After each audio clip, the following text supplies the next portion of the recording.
if you were forced to give up an item, let's just say Ovi scores his, what's the record for goals? 871.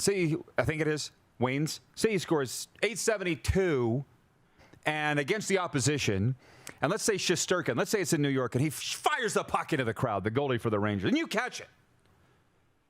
And then the Capitals come over to you and tap on the glass. Can we get that puck?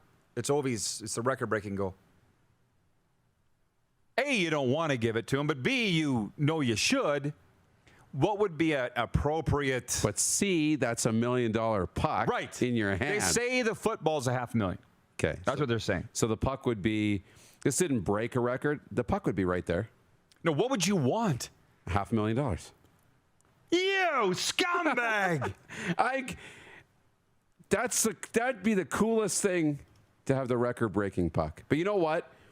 Oh, it's $894. Sorry. So if it's $895, you catch the puck for $895.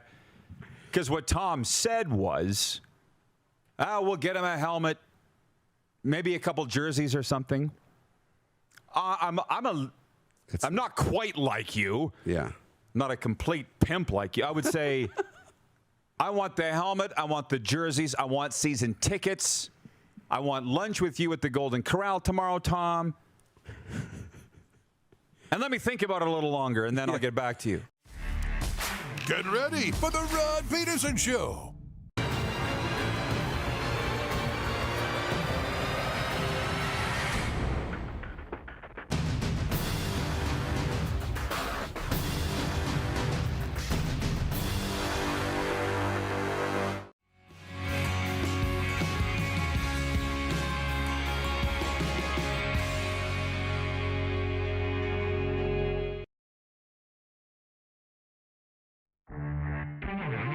This is peak Florida.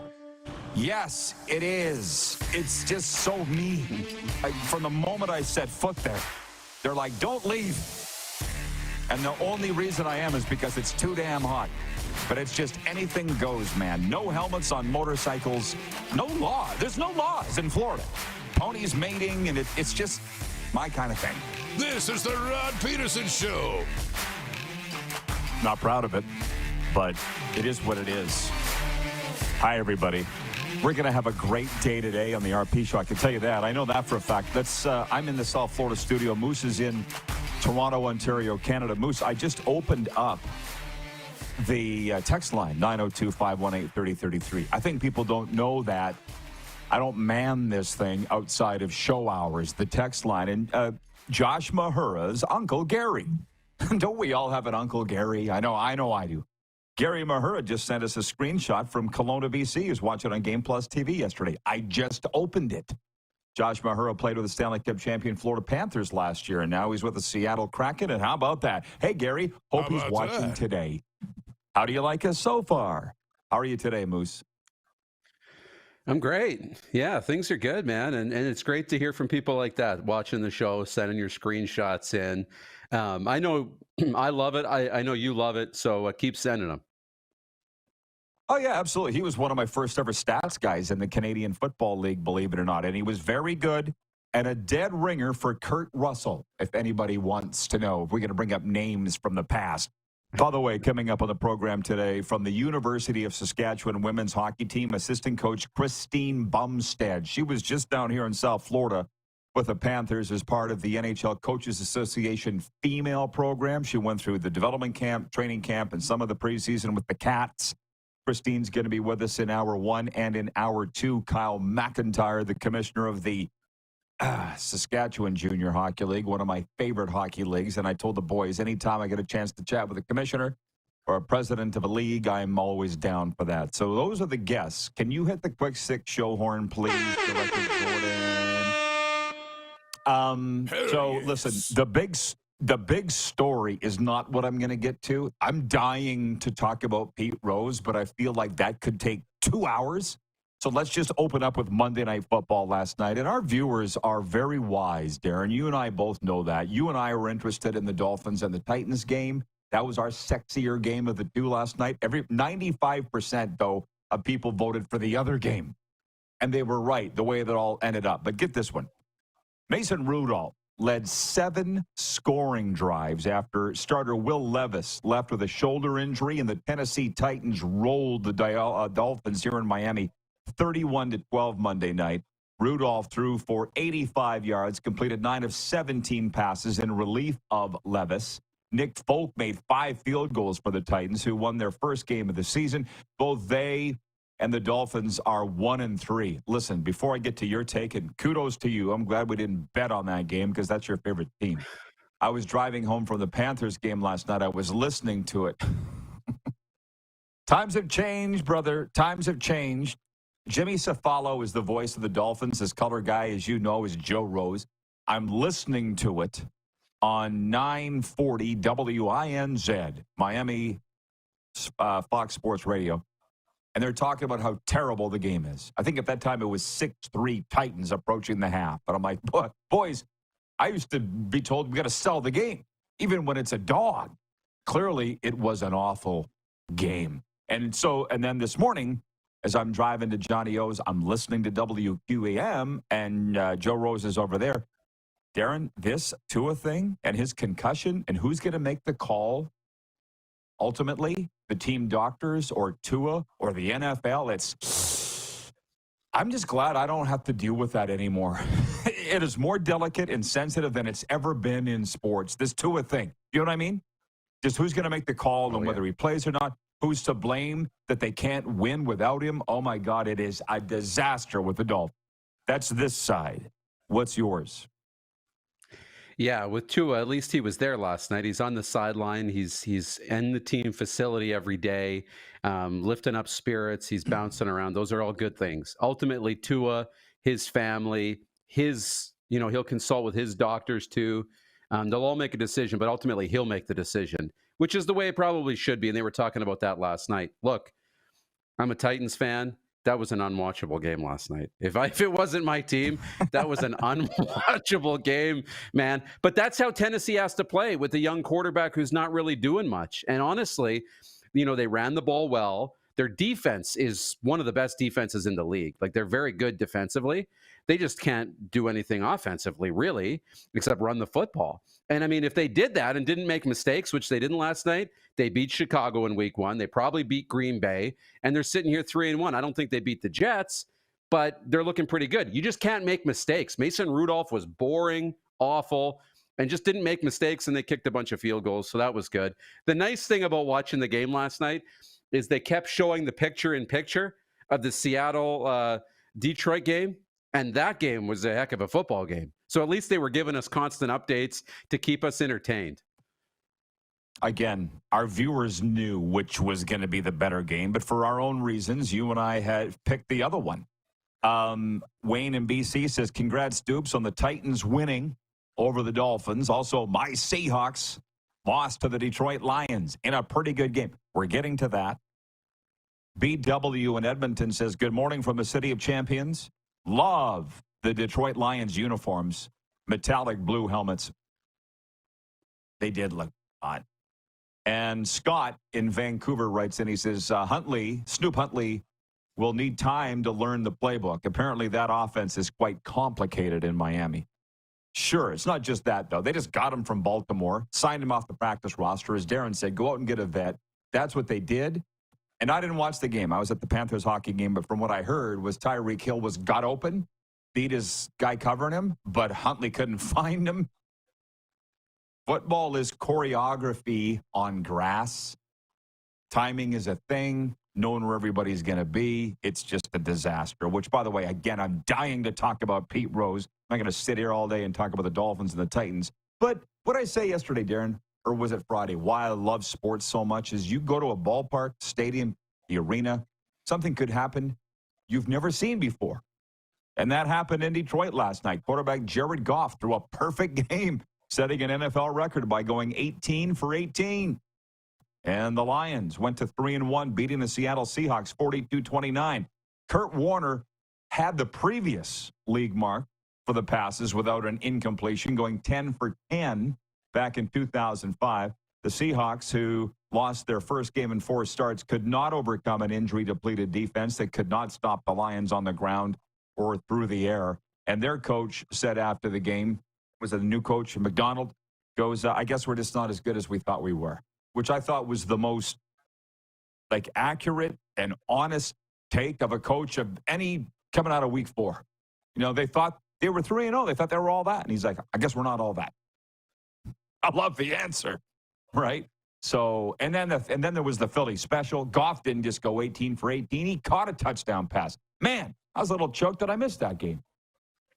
I know. And then you got the head coach at the podium afterwards, upset that he didn't give him a game ball. He's like, I knew he had a good game, but I didn't realize he was perfect. And he caught a touchdown. How did he not get a game ball after that? So he felt bad. Dan Campbell did after that. But, that was a great game.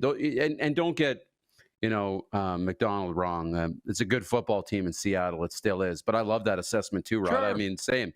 He was honest. We're not as good as we thought we were. Means we still got a lot of work to do to compete with Detroit or to compete with some of the best teams in the National Football League. And that's great. They're still a good team, but now it's back to work. Teams are like take a jar, a mason jar, put a top on it, fill it 3/4 full of water, and throw some gravel in there. The first month of the season is shake that thing up, and then over the rest of the season, everything will just settle down. You know what I mean? It'll all, they're just figuring out who they are. Who's the cream of the crop? Who will sink to the bottom? That's what it is. My guy Joshua Doors checked in from here in South Florida. He says, what's going on, Rod? What are your thoughts on the Swayman situation?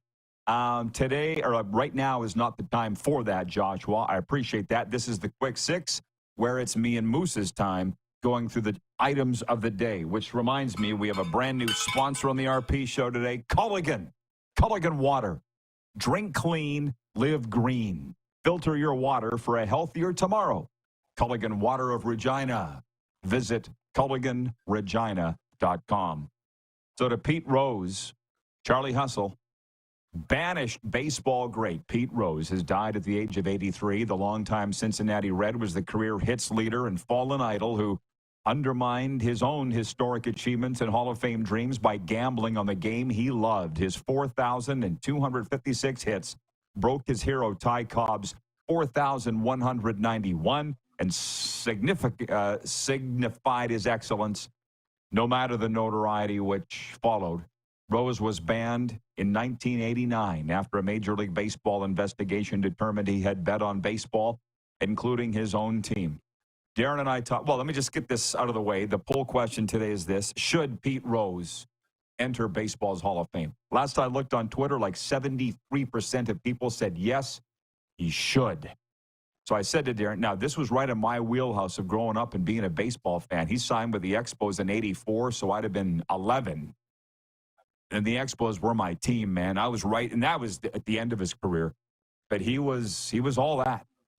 And he was done playing before you were even born. And the fact that we're still having this debate 40 years after that is just to me. And then he dies at the age of 83 Monday. You can imagine, I'm watching SportsCenter this morning, big exposés on ESPN SportsCenter about Charlie Hustle. He's one American lore, folklore for sports, Pete Rose. And I didn't know, or maybe I forgot. I'm forgetting a lot of things as I realize this as I get older. Served 5 years in jail, federal prison for tax evasion.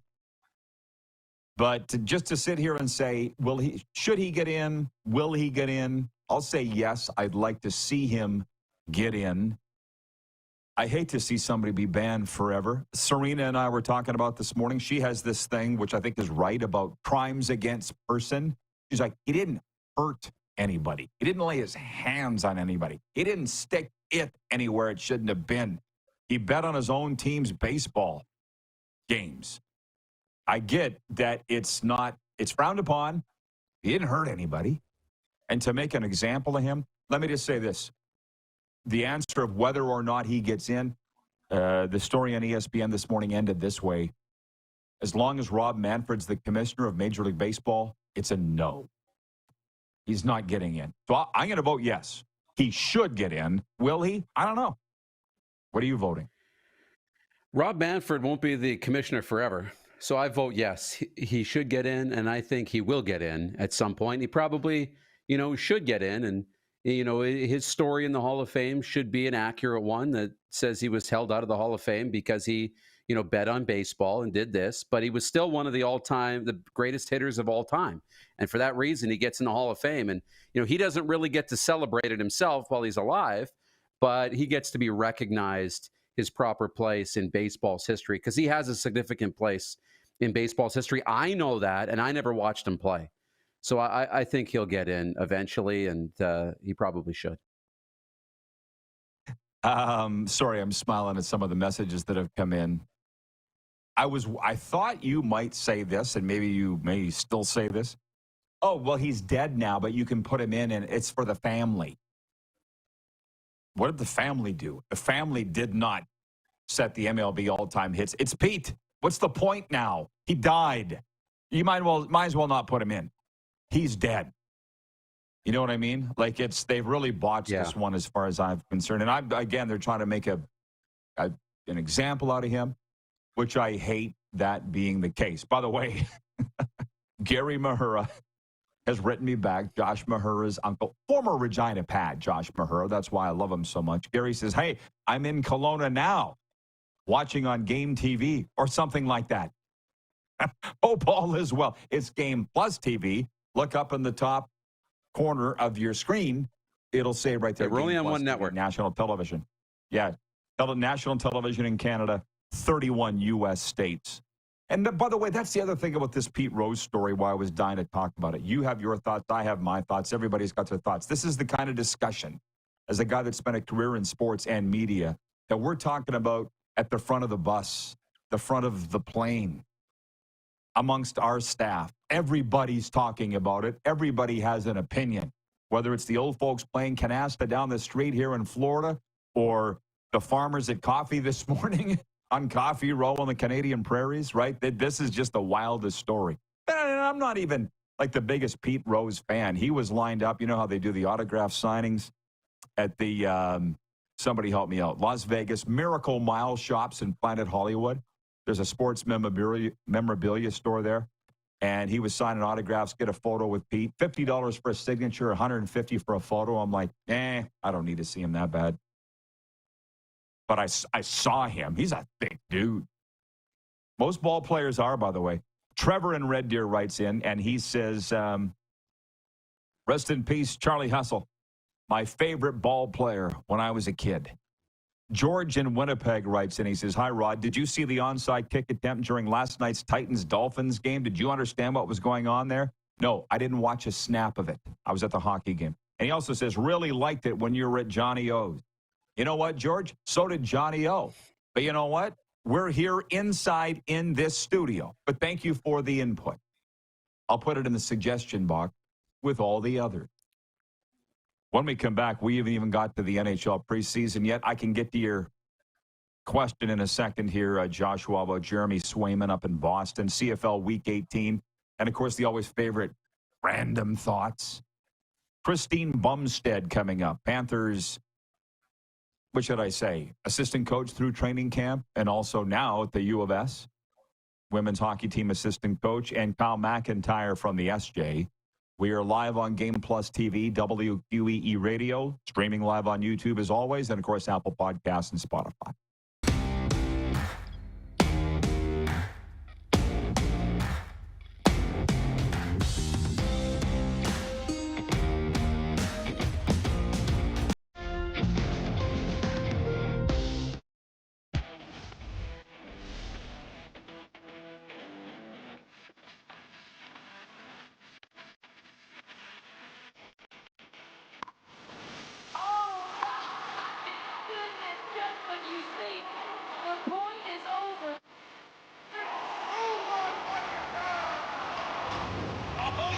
Sounds like he knows what he's doing a little bit.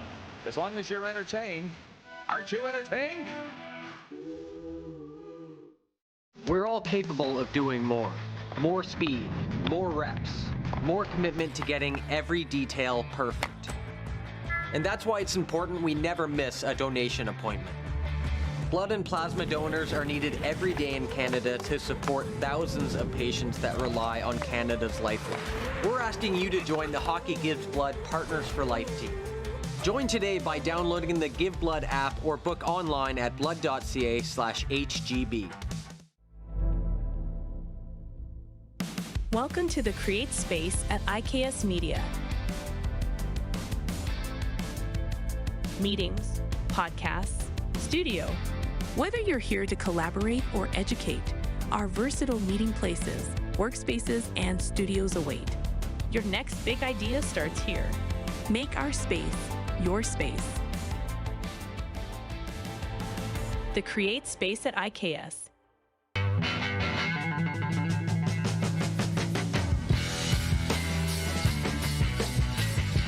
Did you know that you can help save a life? And you can start right now.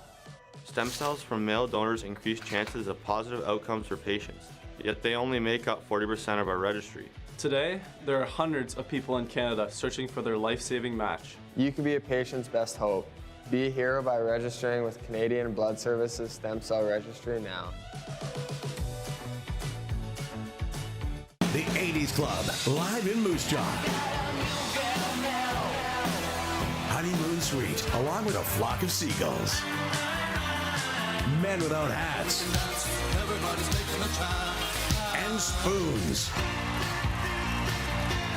All together for one night at Moose Jaw Event Center, Saturday, November 16th. Tickets on sale now at SJHL.ca or the Moose Jaw Event Center box office.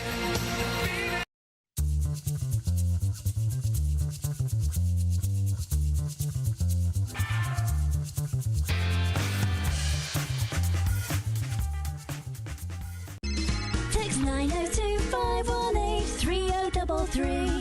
902-518-3033. Pick up your phone and text RP, that's Rod Pedersen. Text 902-518-3033. Here's how your business can be a part of Canada's fastest growing sports talk show. All you have to do is contact us, and we will tell you all about the dynamic and exciting marketing opportunities we have, utilizing a fully integrated 360-degree multi-platform. Imagine your business seen and heard across Canada on Game Plus TV and around the world on the Rod Pedersen Digital Network. You will use one of the most overused expressions in sports. You gotta be kidding me. Get your business involved. Contact the Rod Pedersen Show today. Hey, honey, can you get one of the kids to show me how this Twitter thing works? Honey, I need to get on Instagram. Time for more of the Rod Pedersen Show. It is the RP Show, brought to you in part by Seat Giant. Stop paying U.S. dollars for games and concerts. Canadian-owned with Canadians in mind. Super Bowl, college football, Taylor Swift, Justin Timberlake. They've got it all. Use promo code RP Show for 15% off at checkout.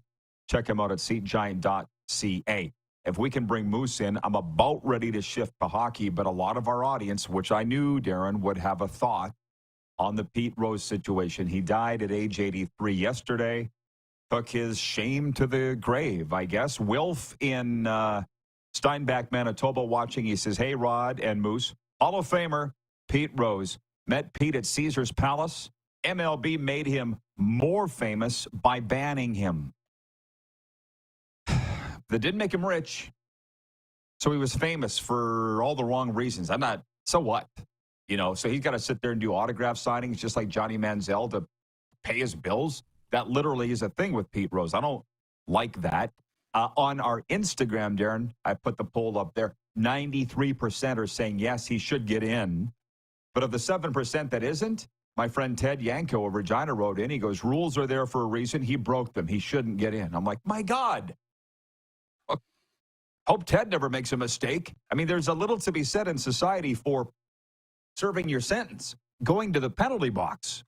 I don't believe he should be kicked out of the league forever. The game of life. You know, which is just one other thing. There are people that are saying he's not necessarily a real good guy. Do not get me going on that. Because if you want to start Googling the backgrounds of a lot of people in the Hall of Fame right now, I don't think you'd like what you found. Not the Hall of Good Guys. 17-time All-Star, won World Series with both the Reds and the Phillies. Put him in based on what he did. Although the way Halls of Fame's run now, he'd not get in. Yeah. That's an interesting, topic and not one that I want to get too deep into. I typically shy away from these types of, controversial topics, crimes against humanity and those types of things, which, I don't think this needs to be said. Crimes against people are much worse than betting on baseball, much worse. But that gets handled in real life.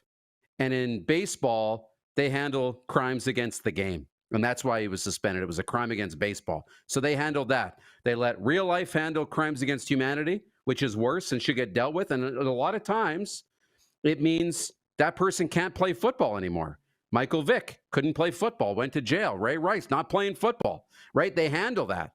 But when life says you can go play football, you've served your time, baseball is determining crimes against baseball. And that's Pete Rose. And his baseball numbers say he should get in. But his sentence, is that he never got in while he was alive. That's the punishment. But he still deserves a place in baseball's history. You're not going to upset me by giving your opinion here. That's what we do here every day. You're annoying me a little bit in that you're making me think about something I didn't want to think about.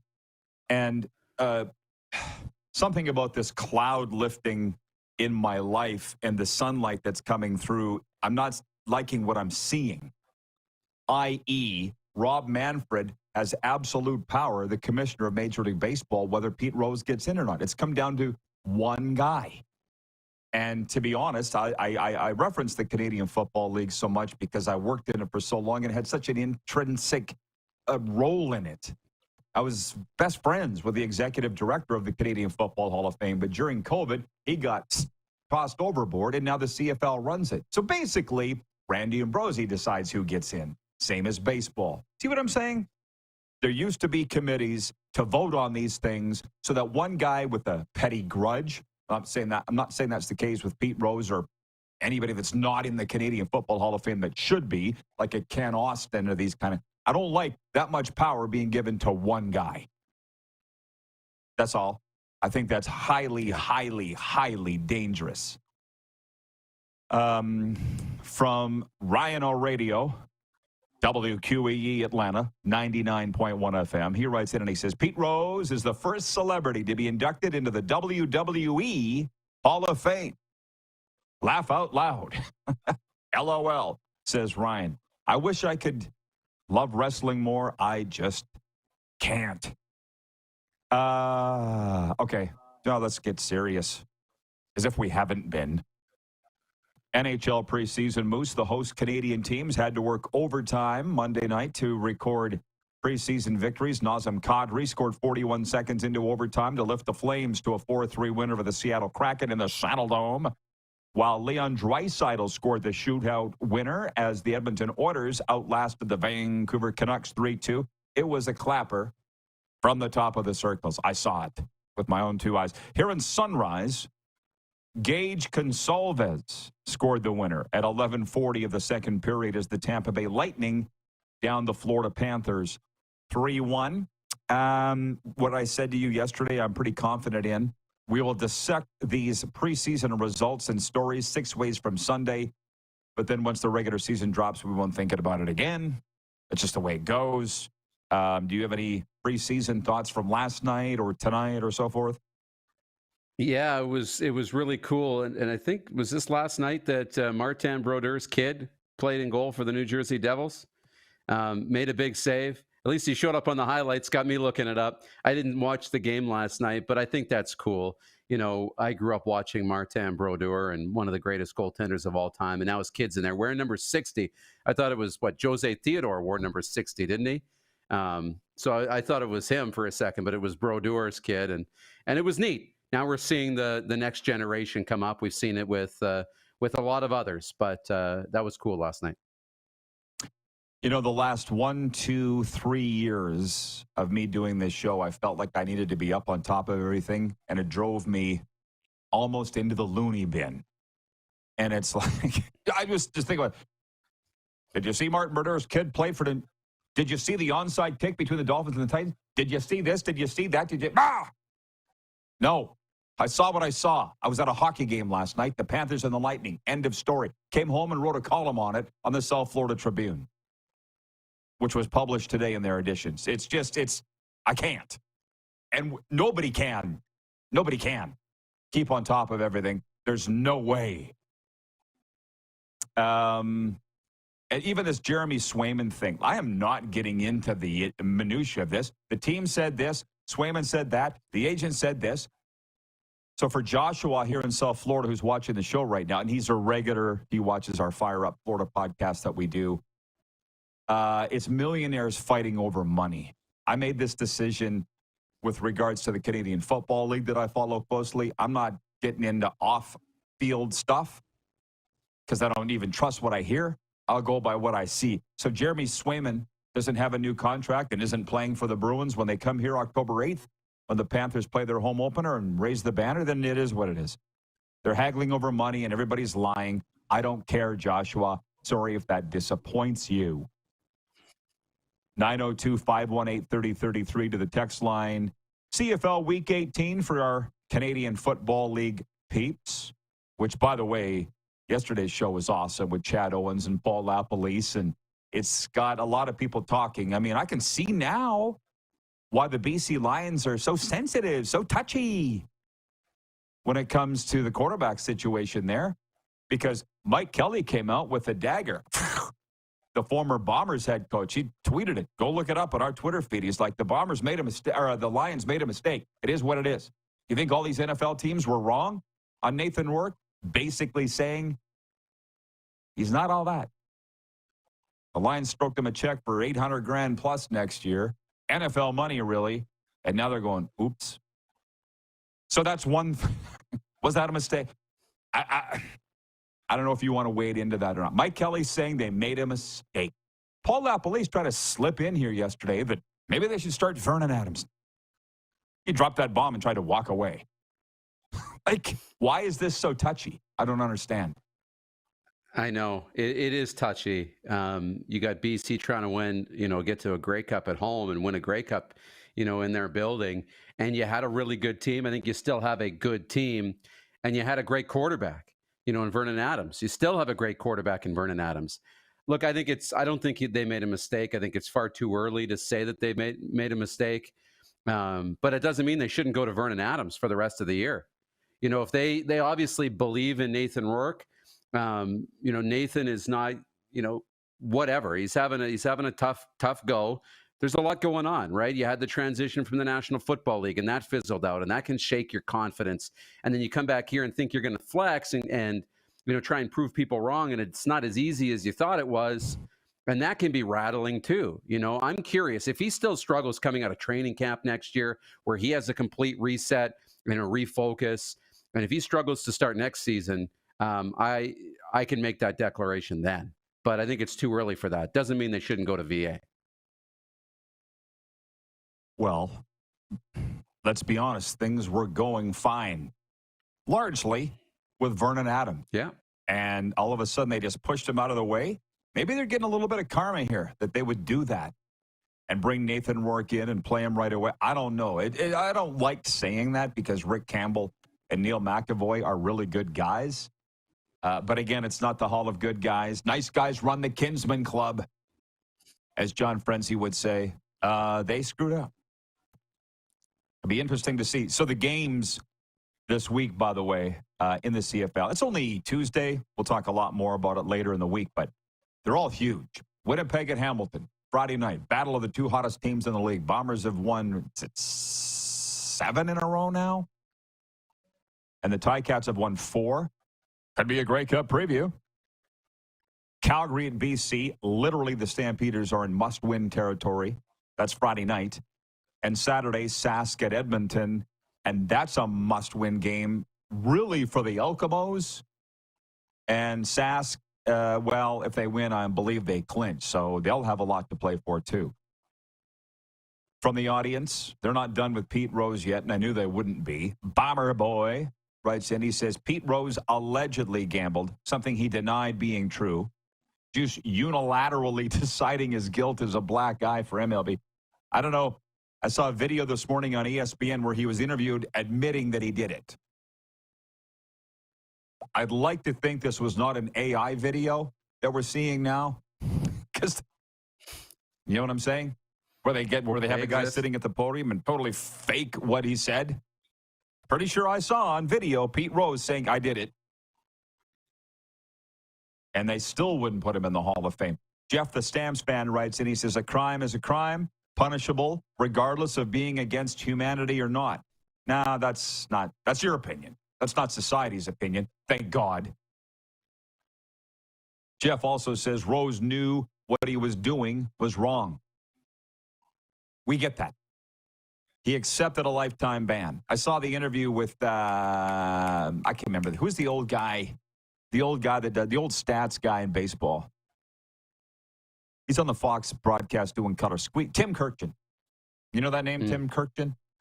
And he was saying, this guy's been in baseball his whole life because I've never seen anybody love baseball more than Pete Rose. Obviously a reason why they called him Charlie Hustle. Accepting that lifetime ban was horrible enough and embarrassing for him. Why do you need to punish him for the rest of his life? You're saying, Jeff, he committed a crime. Nobody's arguing that. He's admitting it. But to punish him until he literally dies is sick. I think. Just my opinion.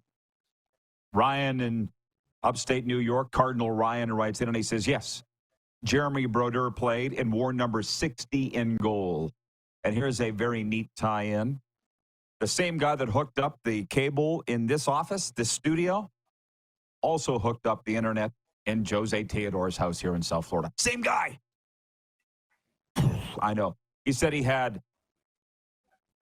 all his goalie mask behind him on his wall, which, by the way, Bob has the same thing. Sergei Bobrovsky, I don't know if you saw that photo of his day with a Stanley Cup. Pretty damn cool. Okay, Moose, I'll see you in hour 2. Sounds good. Okay. Christine Bumstead joins us next. She was on the bench with the Panthers in training camp, and now she's in Saskatoon. We'll talk about how she got to both places when we return here on Game Plus Television, WQEE Radio. Streaming live on YouTube, of course, and Apple Podcasts and Spotify.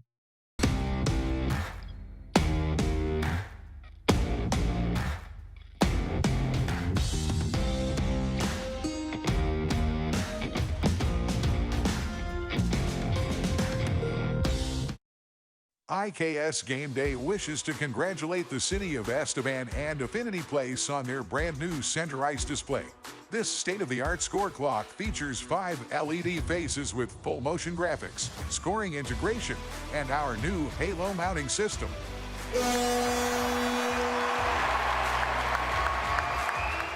If it's time for an upgrade, let us show you how to deliver the best fan experience. You can find us at IKSGameDay.com.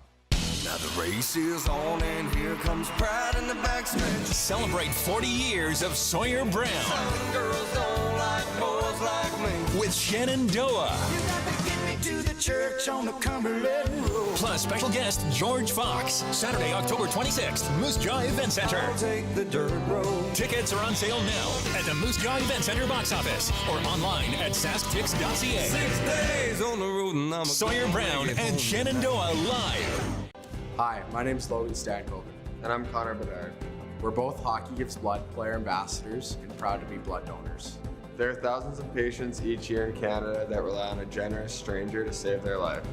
Please book an appointment today to donate blood at blood.ca/HGB.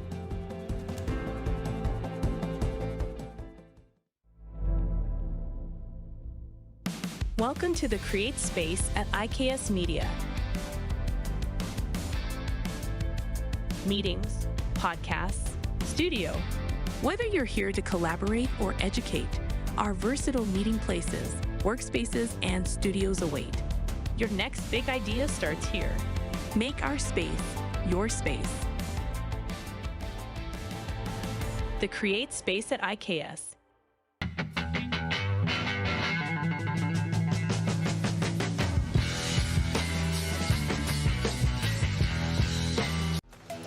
The live sports experience is changing. Teams and facilities are under pressure to provide online and in-venue entertainment. IKS Live has the right team to deliver. We provide service across North America and produce the best fan experience in the seats or streaming to you.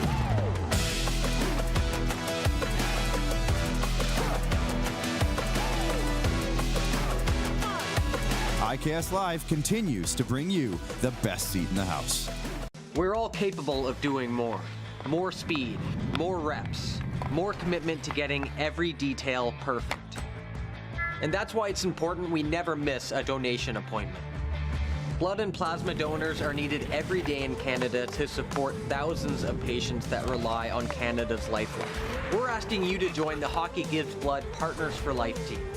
Join today by downloading the Give Blood app or book online at blood.ca/HGB. Here's how your business can be a part of Canada's fastest growing sports talk show.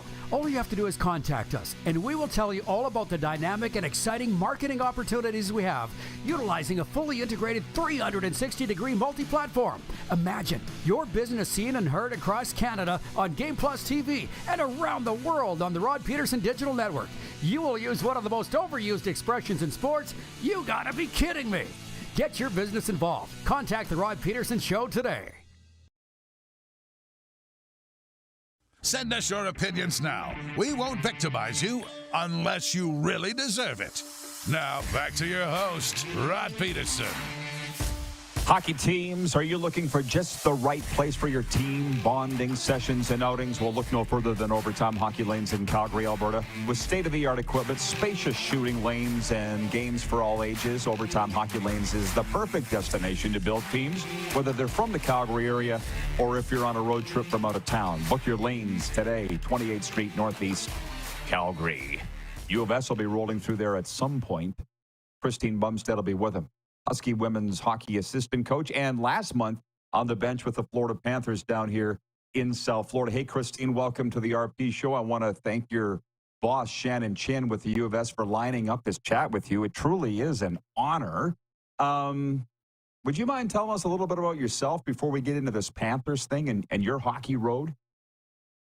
Yeah, so I guess my hockey road might be unique compared to others. I have the opportunity to work with a lot of different athletes in a lot of different programs. I've been in Sask this is my 4th season with the Huskies women's hockey team as an assistant coach. This is my 2nd year in player development with the Saskatoon Blades. Before that, I was in Manitoba. So Manitoba is roots for me. I'm also fortunate enough to be the head coach for the U18 Team Manitoba Girls. We're going to be heading to the national championship at the start of November here, so a month away today. And then I also work as a head coach for the deaf women's national hockey team as well. So those are kind of my current roles that keep me very busy and give me a vast kind of demographic of players. And yeah. Sure. Well, clearly very busy. So I'm even extra honored that you would find some time for us. I looked you up on Elite Prospects, Winnipeg girl. And I think the big part of this whole story is that your dad and Paul Maurice were friends. You better tell me how that, because in all the stories I read about this, it never really said how those two were buddies from Winnipeg, Paul Maurice and your dad.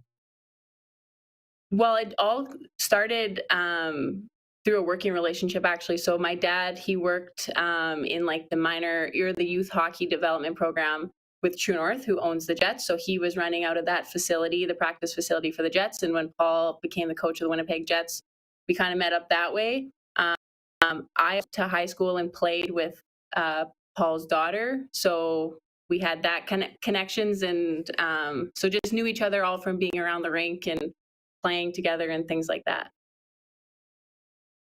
Well, that's very exciting. So there's no doubt that you earned your opportunity to come down and work the development camp here in July and then come back for training camp and then be on the bench. Take me through your summer with the Panthers and how cool that was. You know, it was a really unique and kind of like once in a lifetime learning opportunity for me to when they contacted me to see if I was interested in coming to development camp. Obviously, I jumped at it. I'm always looking for any opportunity to like just grow and learn from other coaches. So I was like, why not? And then one series later, they won the cup. So then it was extra special to be going and being around just the winning pedigree there. And then when the invitation was extended to come back for training camp, that was another one I couldn't say no to. I knew I had to go. Well, that's one thing to be at the development camp, but then to be in training camp and be on the bench, which Paul put you on. This is the elite of the elite of the elite. I'm not telling you anything you don't know. What was it like to be on the ice with those guys? It felt different from development camp. Obviously, development camp, you have your prospects, your up and coming, your next NHL stars, and then at training camp, it's the current NHL stars. So they're fast, they're skilled, they're pros. That's one of the biggest things you take away is they're pros. Their practice habits and preparation habits of the players is something that you don't see often, and I really take note of all that. And then to be on the bench was, you just see it at a closer level. Like as a coach, to see a game on the bench, that's where we're used to watching a game from, rather than in the stands. So it's different, and that's like the learning level. It's like when you're looking at that level, that's when you're learning, that's when you're seeing things, and that's where we see the game from. So it was cool to watch it from that level rather than watching it on TV, because you just pick up more of the details and more of the systems in that sense. Of course. So was it the first or second game against Nashville that you're on the bench for, or both? I was on for the second game, the evening game. The Stamkos debut. What was that like, seeing him on the ice in 91 in yellow? Yeah, it was definitely unique. What I was excited about too was that was also the Tanner Mollendijk game. So that was Tanner plays with us with the Blades, so he was there in game 2 also. So it was cool to see him in yellow, wearing number 50 out on the ice also. That is very exciting. Now, before I talk about what your ultimate goal is, you talk about this whirlwind of a life you lead. Back in Saskatoon, you're clearly in the dressing room in the beautiful Merlis Belcher Arena. What did you take from this camp and experience here back to the Huskies?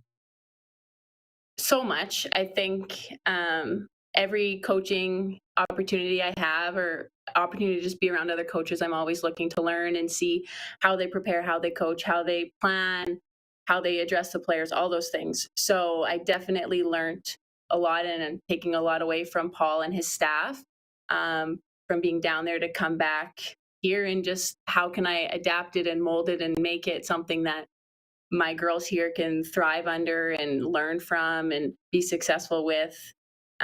It's just about a learning opportunity for me. And I think hopefully has made me and will make me a better coach for it. And then hopefully it can help me make my players here better players and see some success. I'd be remiss if I didn't ask you, because I don't know when I'm going to talk to you again, just about the Panthers culture. This is the 4th season I've been around this team. And from the moment I showed up, I'm like, wow, first class. It did not shock me that they ended up winning a Stanley Cup. Can you talk about your experience being around this team? Not just Pomo, but everybody? It starts from the top. It starts from the top with Paul and Zito and right through his whole staff, and then the players and the leaders and everything. Like, it feels like a winning culture. It feels like a professional culture. You can really tell, like, the players love each other, and there was a clip actually from the playoffs that we looked at during development camp, and it was after they scored a goal in round 2, and they scored a goal, and all 5 guys got in this like really tight hug, like a huddle, before they went and did their flyby. And actually Jordy Kinnear, he's the head coach in Charlotte with their American League team, and he showed me that clip, and he said, when I saw that clip, I knew they were going to win the Stanley Cup, because that's just like a tight group of brothers. And that's what it feels like when you're there. Everybody, it's just a tight group of brothers, from the support staff, the coaching staff, management, players, everybody. It's just a tight group.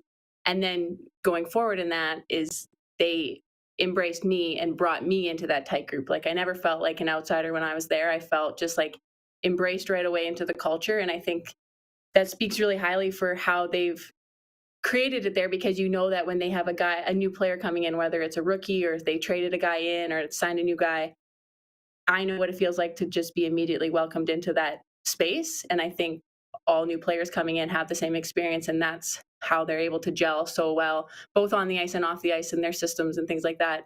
It just comes from that, like, brotherhood or family feeling, how they just bring everybody in. Yeah, they don't just talk about it, they do it.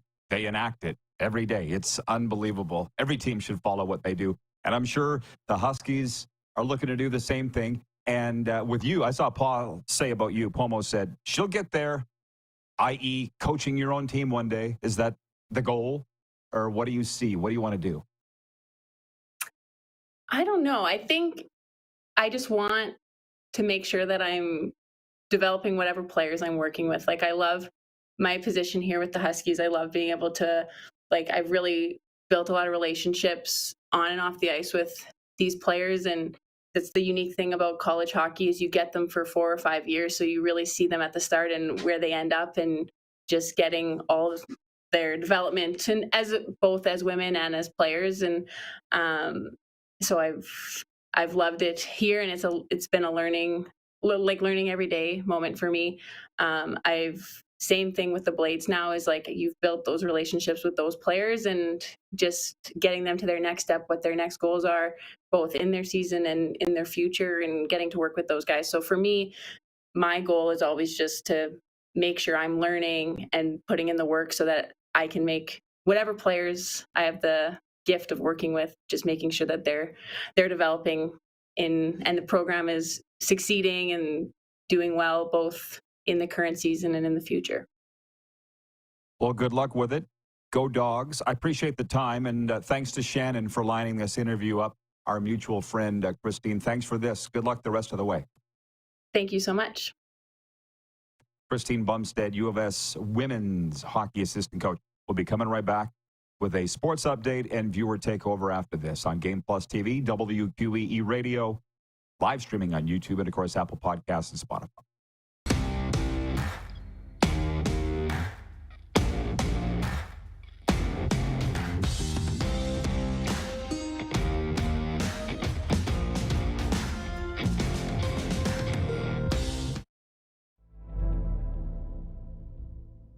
Welcome to the Create Space at IKS Media. Meetings, podcasts, studio.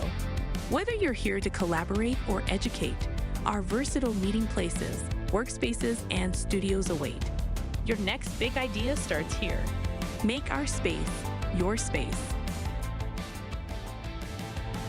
The Create Space at IKS.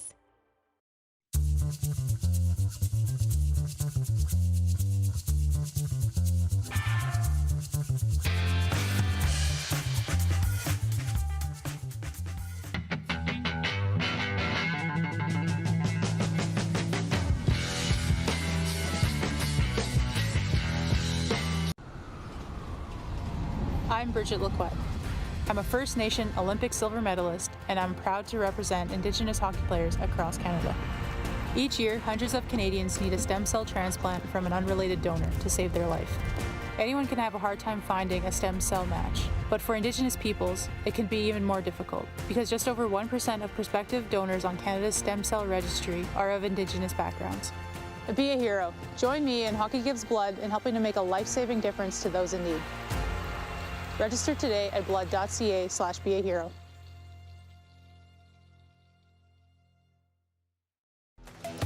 The live sports experience is changing. Teams and facilities are under pressure to provide online and in-venue entertainment. IKS Live has the right team to deliver.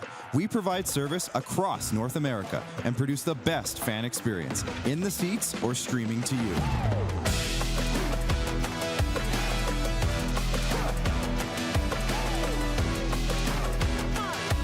IKS Live continues to bring you the best seat in the house.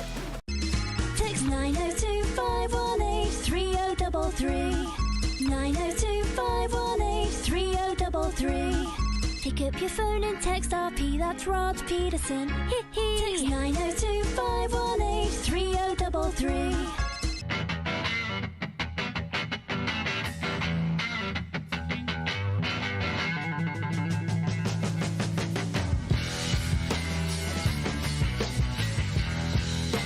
We're all capable of doing more. More speed, more reps, more commitment to getting every detail perfect. And that's why it's important we never miss a donation appointment. Blood and plasma donors are needed every day in Canada to support thousands of patients that rely on Canada's lifeline. We're asking you to join the Hockey Gives Blood Partners for Life team. Join today by downloading the Give Blood app or book online at blood.ca/HGB. Business owners and marketers. Okay, we know you think we're pretty cool. That's why we want you to share in the coolness factor. Partner with the Rod Pedersen Show and market your business every weekday to sports lovers just like yourself. Take advantage of our many cost-effective commercial and promotional opportunities. Tell the world about your business. Yes, the world. Thanks to Game Plus TV and the Rod Pedersen Digital Network. Contact us today and find out how you can be a part of Canada's fastest-growing sports talk show, The Rod Pedersen Show. Did you know you can catch all the best moments from the show on all our social media platforms? Now, back to the studio with Rod. Hey, everybody. Just a quickie here. I knew the Pete Rose story would be one you all want to talk about. I feel like it's going to carry over into hour two, and that's our poll question today. Should Charlie Hustle get into the Hall of Fame? I say yes. He admitted his crime. He served his time. Let him in. Actually, you know what? Who cares anymore? Because he died Monday at the age of 83, so it doesn't even matter anymore. Noni in Calgary writes in, 902-518-3033. She says, I completely agree with you on Pete Rose. He served his time, so to speak, and so his baseball accomplishments should be considered for him to be entered into the Hall of Fame. We've had some really good comments come in from people here throughout the course of the program. Ken in Mississauga says, I don't think anyone could have foreseen how intertwined betting and pro sports would eventually be. I don't think Jimmy the Greek was even allowed to discuss point spreads on the NFL Today pregame show. Can you imagine back in the day? Sports update. All 4 best of 3 Major League Baseball wildcard series are set for today. In the NL, the Brewers host the Mets. The Braves visit the Padres. The Mets and Braves both qualified for the postseason by splitting a doubleheader Monday in Atlanta. That eliminated the D-backs. In the American League, the Houston Astros host the Detroit Tigers, while the Kansas City Royals visit the Baltimore Orioles. First pitch in the first game, 2:32 Eastern. Final game tonight, 8:38, first pitch Eastern. That's the game in San Diego. From the Dub, Kamloops Blazers forward Nathan Beam has been named Player of the Week, WHL Player of the Week. The NHL draft-eligible skater erupted for 4 goals and 2 assists in 2 games, leading all WHL skaters in goals and points last week. Brandon goalie Ethan Eskett has been named WHL Goalie of the Week. He allowed just 1 goal in an important road game against the PA Raiders, posting a .970 save percentage. And how about this? Everett Silvertips defenseman Landon DuPont has been named Rookie of the Week. The Dubs' first exceptional status defenseman recorded 3 assists and a +4 through 2 games. Sports updates for Landmark Cinemas. In Landmark Cinemas, October 4th, Joker. From acclaimed writer-director Todd Phillips comes Joker, Folie à Deux, the much-anticipated follow-up to 2019's Academy Award-winning Joker, which earned more than $1 billion at the global box office and remains the highest grossing R-rated film of all time. Joker, Folie à Deux in Landmark Cinemas, October 4th. Okay, get your questions and comments ready for hour 2. Moose returns coming up after this brief pause on Game Plus and Key Radio.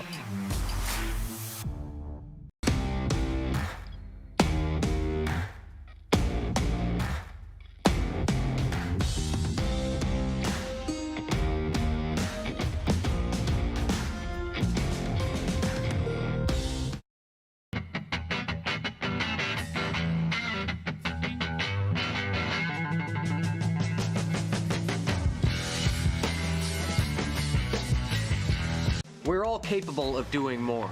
More speed, more reps, more commitment to getting every detail perfect. And that's why it's important we never miss a donation appointment. Blood and plasma donors are needed every day in Canada to support thousands of patients that rely on Canada's lifeline.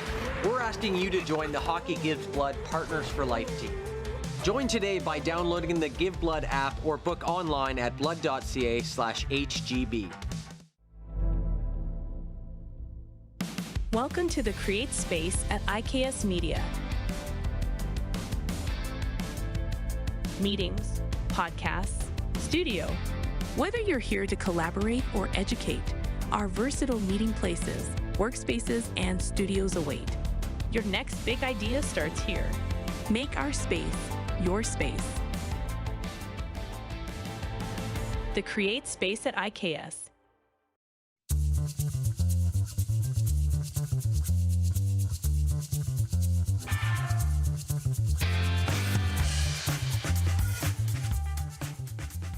IKS Game Day wishes to congratulate the City of Estevan and Affinity Place on their brand new center ice display.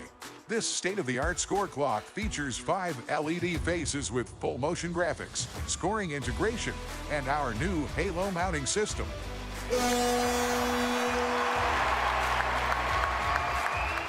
If it's time for an upgrade, let us show you how to deliver the best fan experience. You can find us at iksgameday.com.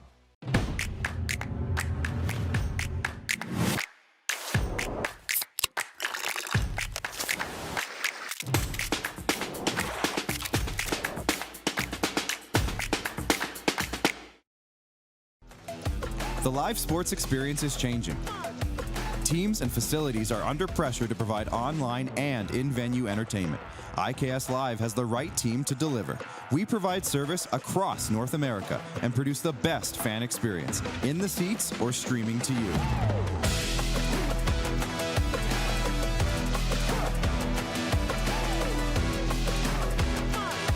IKS Live continues to bring you the best seat in the house.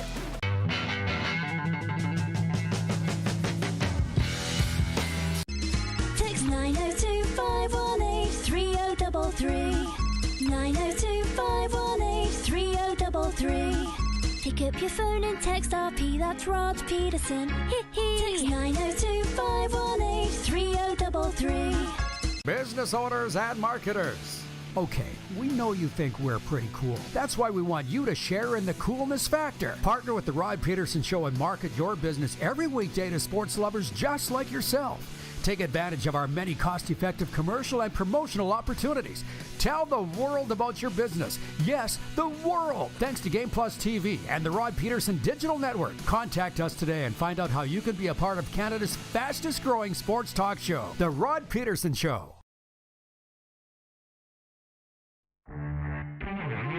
This is peak Florida. Yes, it is. It's just so mean. From the moment I set foot there, they're like, don't leave. And the only reason I am is because it's too damn hot. But it's just anything goes, man. No helmets on motorcycles. No law. There's no laws in Florida. Ponies mating, and it's just my kind of thing. This is the Rod Pedersen Show. Hey, everybody. Welcome to Hour 2 of the RP Show. We're getting to the bottom of things. I feel like we are.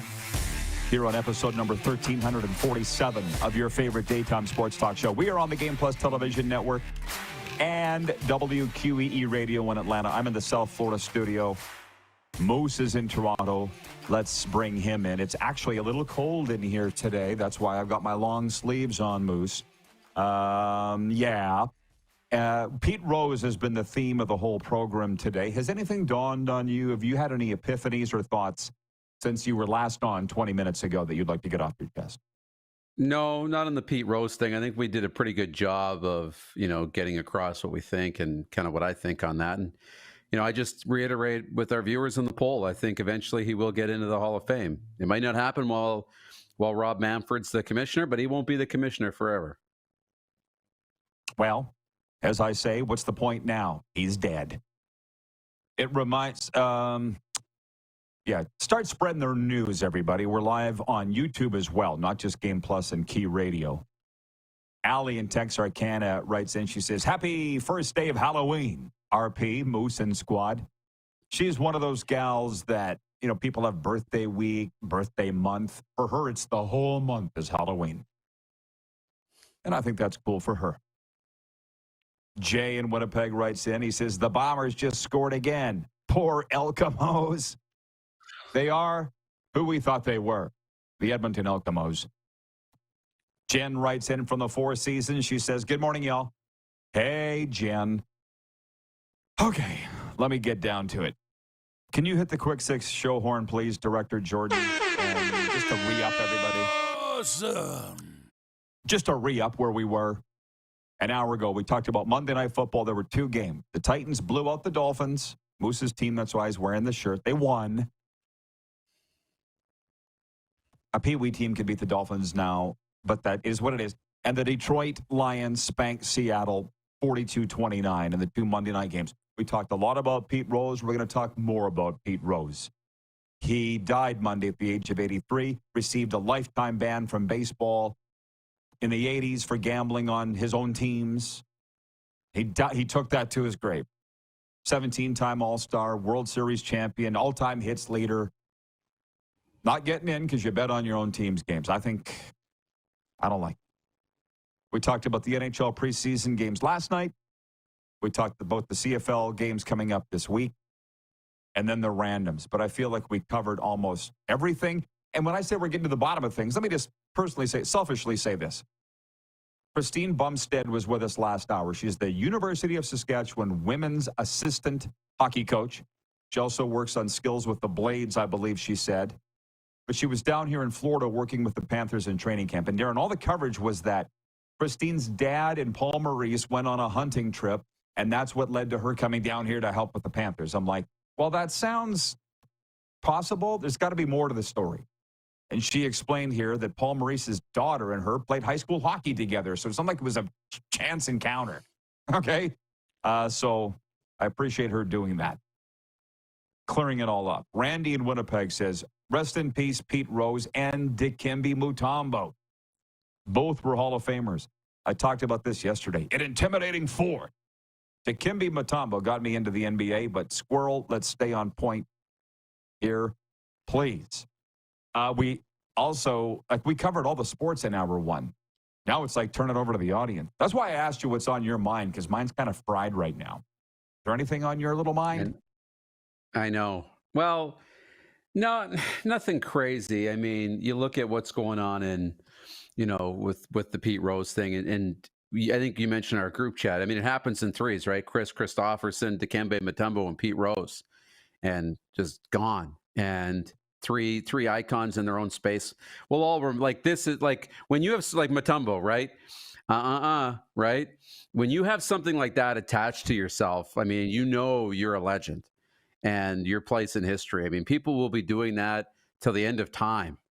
It's the same thing, when people fade away and try and hit a piece of crumpled paper into the garbage and we say Kobe, right? Like it's the same thing. It'll happen till the end of time. So tough week in the celebrity world for deaths. Well, I will tell the story about Mutombo before we go any further, but Freddie in Winnipeg writes in and he says, hey, RP show, good show as always. Christine Bumstead is going to be great wherever she goes. And wouldn't be surprised if she's behind the bench in a professional capacity, whether it's women's or men's. Again, she's from Winnipeg, currently at the University of Saskatchewan women's hockey team assistant, and coached with the Panthers here in training camp, and Paul Maurice put her on the bench. There's no free rides with Palmo or any successful program. She wouldn't have been there unless she'd earned it. And what Freddie obviously knows her, she's going places for sure. Now, with Dikembe Mutombo, I stay with me, Darren. I'm going to try and land this plane, but right now we're at 50,000 feet.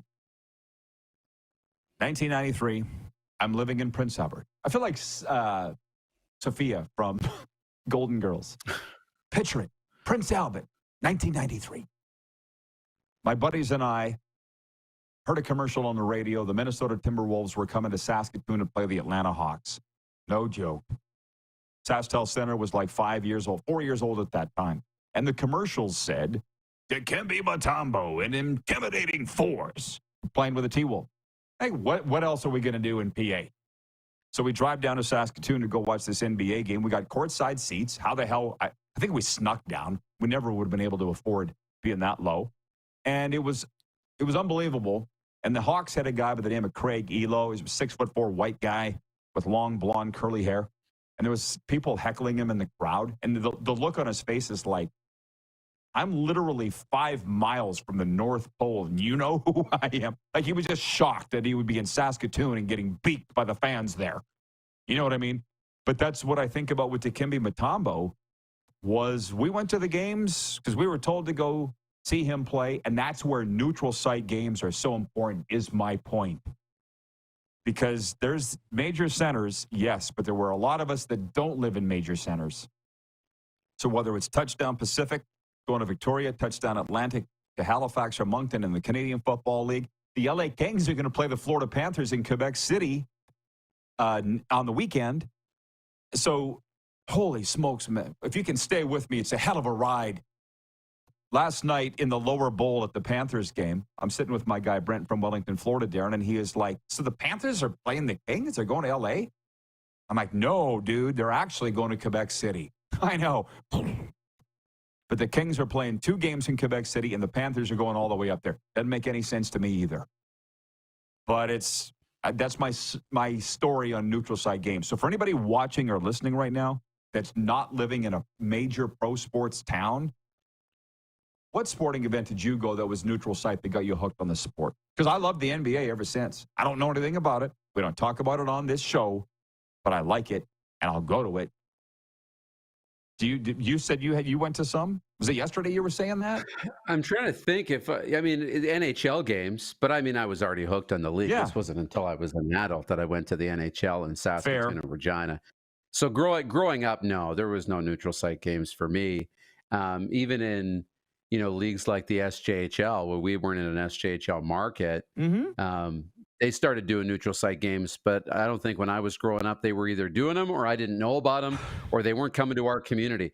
But now I think the SJHL is going to places like Wynyard and Gull Lake and these other places in Saskatchewan for neutral site games, which I think is awesome. And they're doing it in the regular season, which I think is even more impressive. Oh, man. It's the whole idea of getting out of your bubble, and nobody actually wants to ever do that. But if you actually did just venture outside your bubble, it's pretty awesome out there. And the point is, I was listening to an interview with Bill Daly yesterday on NHL radio as I was working out at Johnny O's. He was on with Scott Laughlin and Gord Stellick. And I think I related some of that on the show yesterday. Bill Daly said the teams in the NHL didn't want to play neutral site games. They didn't want to go to Kraft Hockeyville. And for whatever reason, they didn't. I don't know why you wouldn't want to try something new, but I guess that most people don't. He goes, now we've got teams calling us wanting to play in Kraft Hockeyville. And I'm like, well, duh.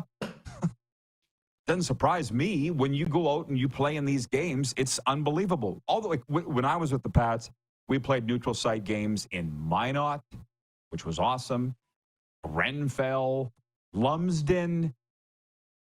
You don't need to go to the end of the earth, but just take it out to places that don't normally get that. It's pretty damn cool. Now, on the flip side, also, I played on the Rough Riders alumni hockey team. This was kind of a funny story. And I think they still do, but it's different than what it was. I played with Bob Poley, Roger Aldag, Gene Mikowski, Steve Mazurik, like actual greats. Of course, I always got brought along because I was the goalie. They always need a goalie. Being a goalie has its benefits. You don't have to pay for rec fees because if you don't have a goalie, you're screwed, right? And I was reasonably good. So we went down to Stoughton. We played in Stoughton. Again, back to places that don't normally get stuff like this. The literal red carpet rolled out for us. Sticks crossed at the entrance of the rink, like guns, 21 gun thing. We all walked in like freaking rock stars, man. And Poley, so dirty. For those that are watching that don't know who he is, the Polecat, he played both junior hockey and professional football. He was a player, a hockey player, but also won a Grey Cup on the Canadian Football League. Just big handlebar mustache.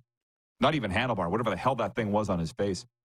My point is, Darren, remember that scene in Slapshot where the guy skated by the bench with his stick and against the other team?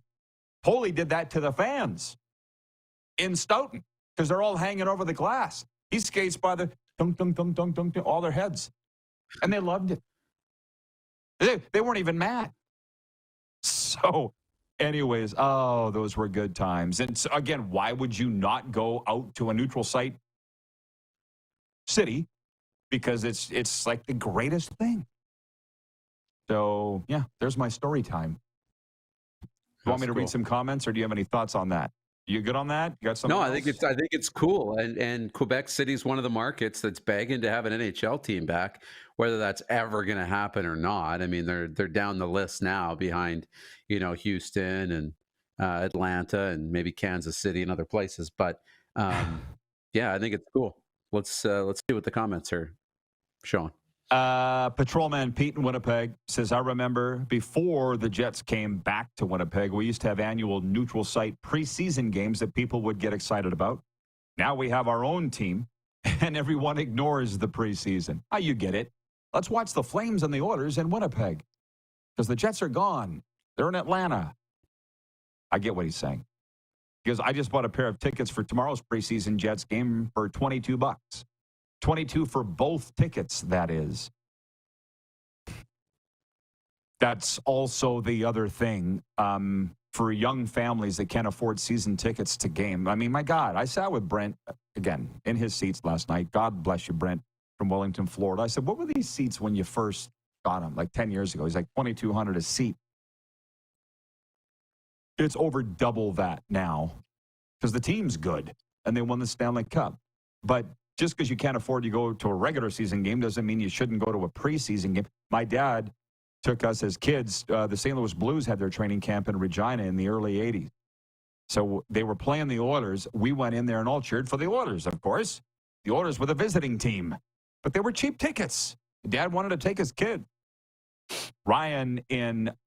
Cardinal Ryan in upstate New York writes, then he says the NHL used to come to Albany annually in the preseason in the 1990s until the AHL Devils left town in 2017.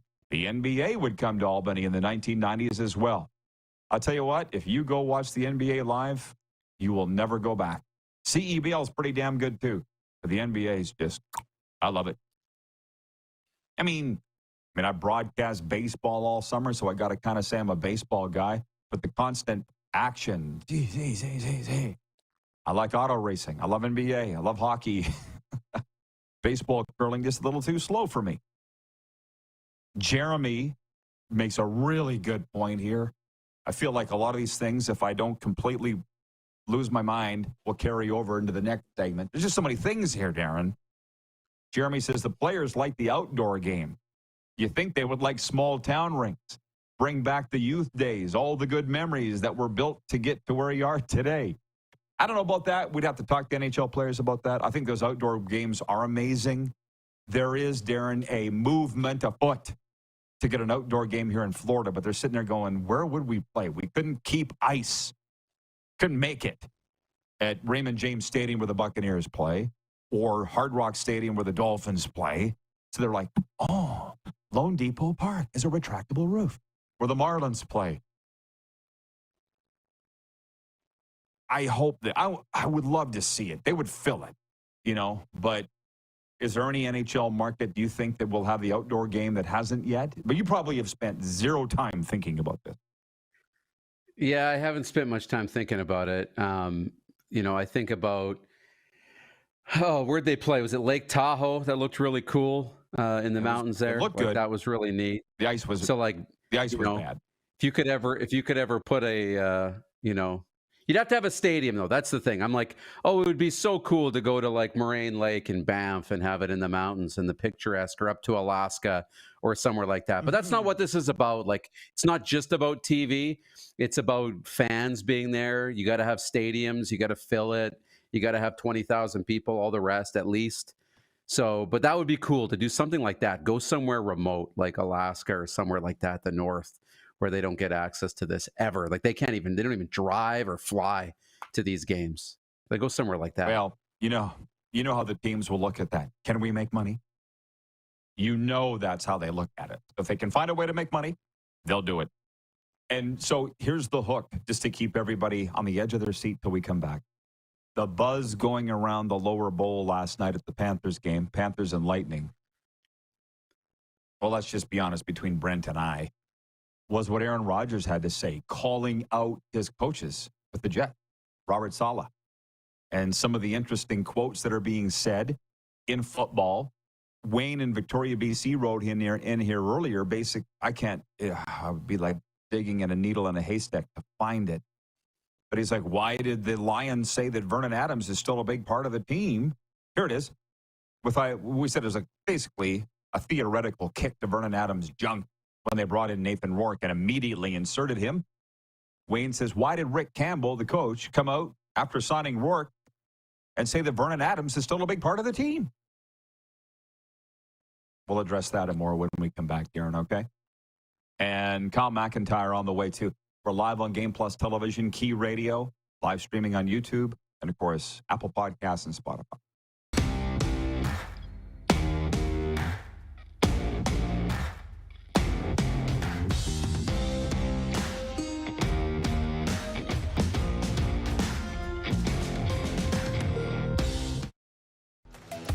The live sports experience is changing. Teams and facilities are under pressure to provide online and in-venue entertainment. IKS Live has the right team to deliver. We provide service across North America and produce the best fan experience, in the seats or streaming to you.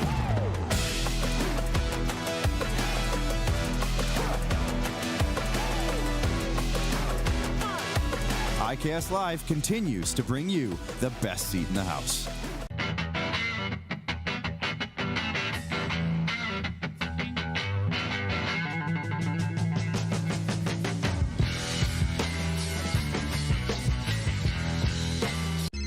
Text 902-518-3033.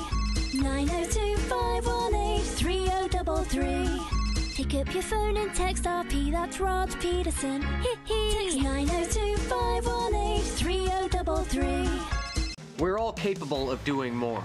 More speed, more reps, more commitment to getting every detail perfect. And that's why it's important we never miss a donation appointment. Blood and plasma donors are needed every day in Canada to support thousands of patients that rely on Canada's lifeline. We're asking you to join the Hockey Gives Blood Partners for Life team. Join today by downloading the Give Blood app or book online at blood.ca/HGB. The 80s Club, live in Moose Jaw. Honeymoon Suite, along with a flock of seagulls. Men without hats. And spoons. All together for one night at Moose Jaw Event Center, Saturday, November 16th. Tickets on sale now at sasktix.ca or the Moose Jaw Event Center box office. Welcome to the Create Space at IKS Media. Meetings, podcasts, studio. Whether you're here to collaborate or educate, our versatile meeting places, workspaces, and studios await. Your next big idea starts here. Make our space your space. The Create Space at IKS.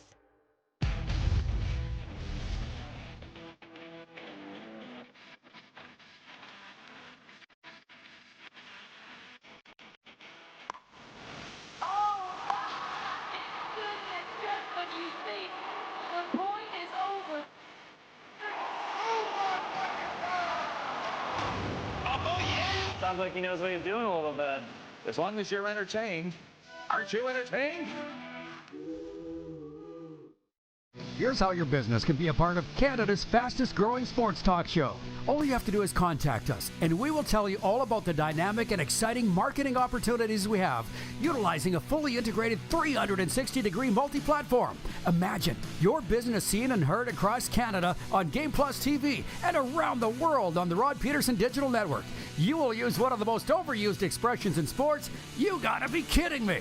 Get your business involved. Contact the Rod Pedersen Show today. Send us your opinions now. We won't victimize you unless you really deserve it. Now, back to your host, Rod Pedersen. Everybody, we are pleased to welcome a brand new sponsor to the RP Show family, Culligan. Drink clean, live green, filter your water for a healthier tomorrow. Culligan Water of Regina. Visit culliganregina.com. Please bring in the Moose. I'm going to ask you, Moose, I'm going to implore you and the audience as well to please keep me on track. Because there's so much going on here. And for whatever reason, the topic of neutral site games came up. I don't even remember why or how. Paul in Humboldt writes in, he says, I watched the Leafs game at SaskTel Center in Saskatoon and said to my son, that Marner rookie looks pretty good, eh? LOL. David, number 1 in Winnipeg, says, I went to the exhibition game here in Winnipeg when it was Edmonton versus Tampa. Never was an Oilers fan, but that night I was. Got a glimpse of Pat Quinn and ended in heartbreak when Marty St. Louis won in overtime. Patrolman Pete says, we've somehow drifted from Dikembe Mutombo to outdoor hockey games. And Glenn in Medicine Hat writes in and says, Lake Louise, that would be Canada's Mystery Alaska. I don't know. Unless they can make money on it, I don't think they're playing an outdoor NHL game at Lake Louise. Darren, I'm sure they've thought about it.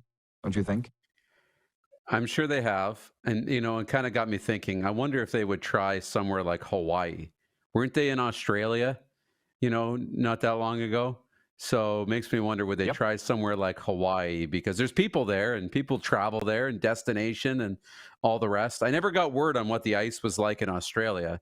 I'm assuming there's some sort of hockey already there. And I don't think I've seen a hockey rink or heard of one being in Hawaii. As far as I know, nobody complained about it. There was some pretty sick dangles in the game, as I recall, watching the highlights. Patrolman Pete in Winnipeg writes in, and he says, Moose Dupont, an intimidating forward. That's from Patrolman Pete. Can I just walk it back for a second? Try and bring that plane in. Brent Woltman, who is a Packers fan, and I can't remember how or why he said he's a Packers fan. He said a friend got him into being a Packers fan. With Aaron Rodgers. He's still following Aaron Rodgers, even though Aaron Rodgers isn't with the Packers anymore. I heard a bit of a clip this morning on Mike Florio's Pro Football Talk of Aaron Rodgers calling out his coach, Robert Saleh. Do you know anything about that story? Yeah, and a lot of it, it came out with the false start penalties and the issues on the O-line they had last week.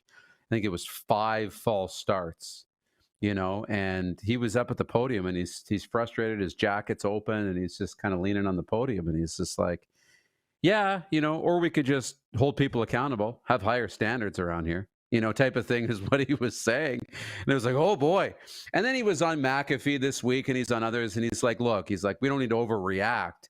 We've been really good, for 3 weeks, and 1 week we have, 5 penalties. That's an outlier. We don't need to make massive changes based on an outlier. But in that post-game press conference, he kind of took a bit of a backhanded shot at the coaching staff for maybe not holding everybody as accountable as he would like.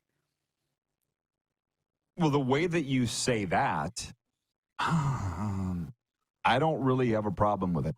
I've said it many times. I'll say it again. I've never met Aaron Rodgers, but I've got 2 really close friends that played with him, and they love him. By name, John Ryan and Torrey Gurley. And as far as holding others accountable to achieve success, what's wrong with that? Do you remember Hard Knocks last year in training camp when they had a camera on Aaron Rodgers? This was before he blew his Achilles. Do you remember that? And he was snapping. He couldn't believe what was allowed to go on in training camp there with the Jets. And I kind of feel bad for Jets fans like Matthew Barnaby and Cardinal Ryan, because they're like, this is our year. Yep, this is our year. Then you go out and lose 10-9 at home to Denver, and you got Aaron Rodgers. Like, they're... Once you see... What have we said on the show before? You don't appreciate the light until you've lived the dark in life. Whether the Packers win a Super Bowl every year or not, there's a Packer way. It's a culture thing. That's why I asked Christine Bumstead last hour about the Florida Panthers. Darren, how long have I been singing the praises of this hockey here, where I live now, with the way they treat people? And how first class, from day one, from the moment I showed up, I can't believe how they treat each other. Because where I come from, it ain't like that. So, do you have a problem with what Aaron Rodgers says? Because I sure the hell don't. No, because I'm sure it's like, again, it's a little bit, not that I want to get into the Swayman thing, but it's a little like that situation.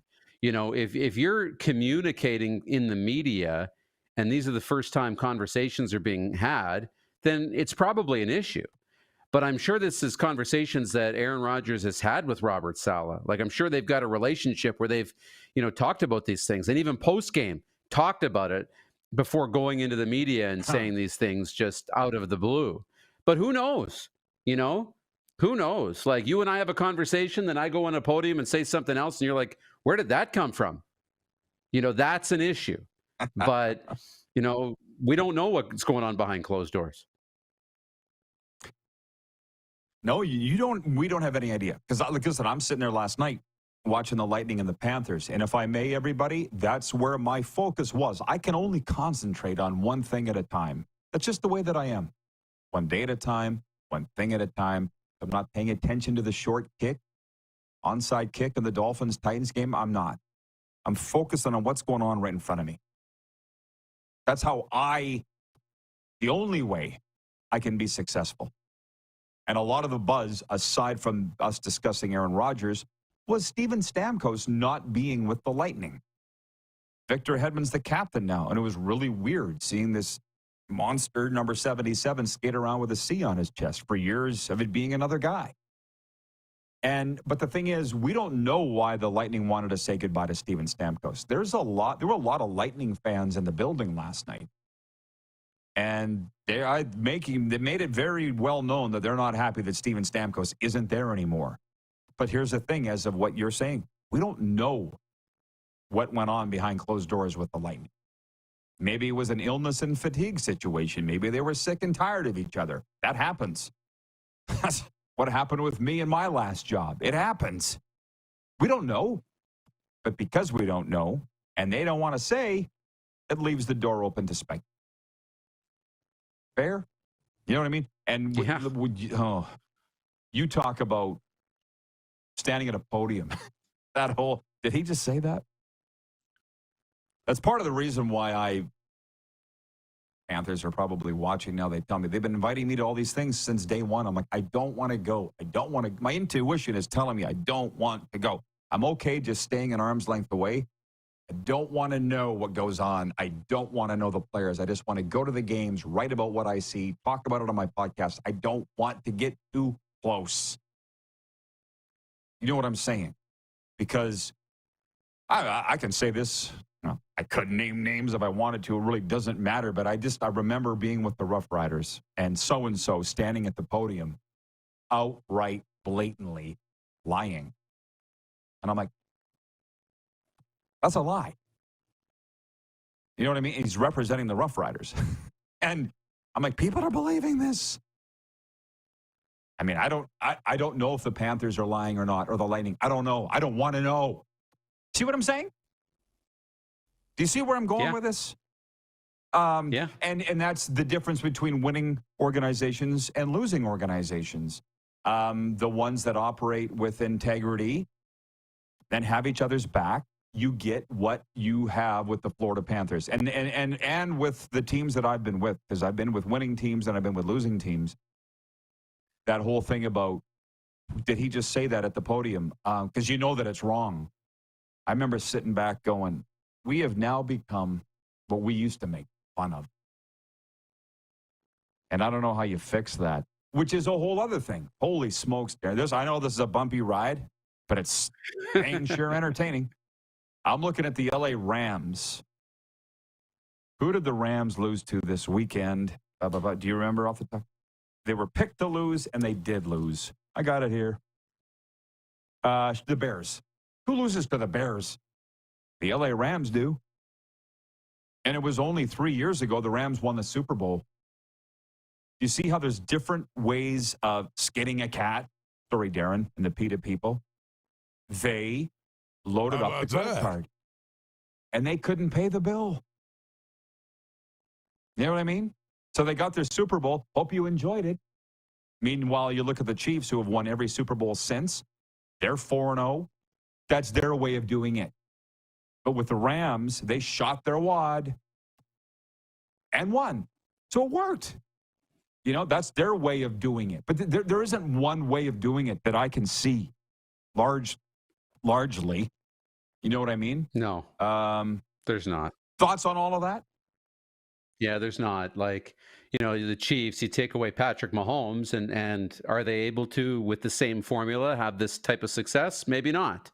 But they've figured out with the pieces they have, and having Patrick Mahomes and Travis Kelce is part of that, and Andy Reid is a coach, they've figured out, okay, we can have sustained success by, you know, using our cap space this way and having these sorts of complementary pieces. And despite the injuries, they'll continue to be a good football team.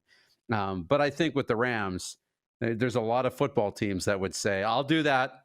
You know, we'll be bad for 5 years if you can give me one Super Bowl. I'm okay with that. And I don't think the Rams are that far away either. They've got a lot of pieces, and you know, Cooper Kupp's hurt, Puka Nakua's hurt. They're banged up. They'll be fine. It won't be a long drought for LA. And almost beat the 49ers, but for that huge comeback. But the thing is, this is what I don't think I know the fans don't see it. And I got coaches that are calling me going, you're nailing it on the show. Some teams will load up and take that huge swing, shoot their wad, if you will. But they don't always win. What the Rams did was a massive gamble, and it paid off.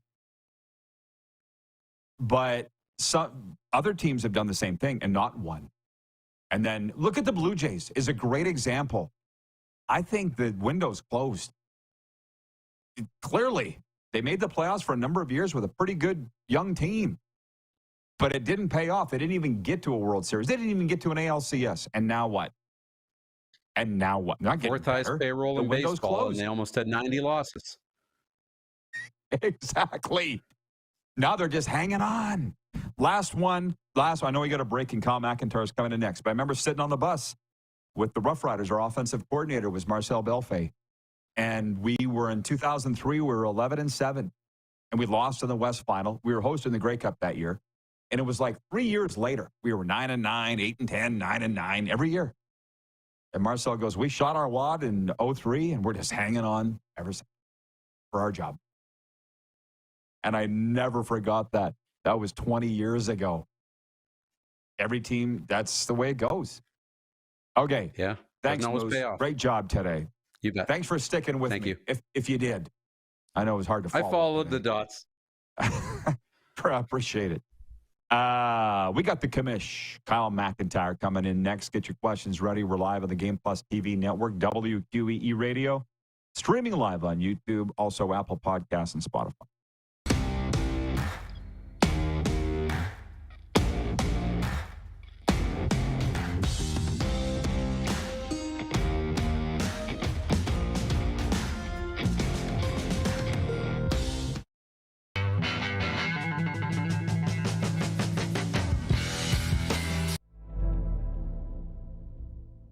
Welcome to the Create Space at IKS Media. Meetings, podcasts, studio. Whether you're here to collaborate or educate, our versatile meeting places, workspaces, and studios await. Your next big idea starts here. Make our space your space. The Create Space at IKS. Text 902-518-3033. 902-518-3033. Pick up your phone and text RP, that's Rod Pedersen. Text 902-518-3033. Did you know that you can help save a life? And you can start right now. Stem cells from male donors increase chances of positive outcomes for patients, yet they only make up 40% of our registry. Today, there are hundreds of people in Canada searching for their life-saving match. You can be a patient's best hope. Be a hero by registering with Canadian Blood Services Stem Cell Registry now.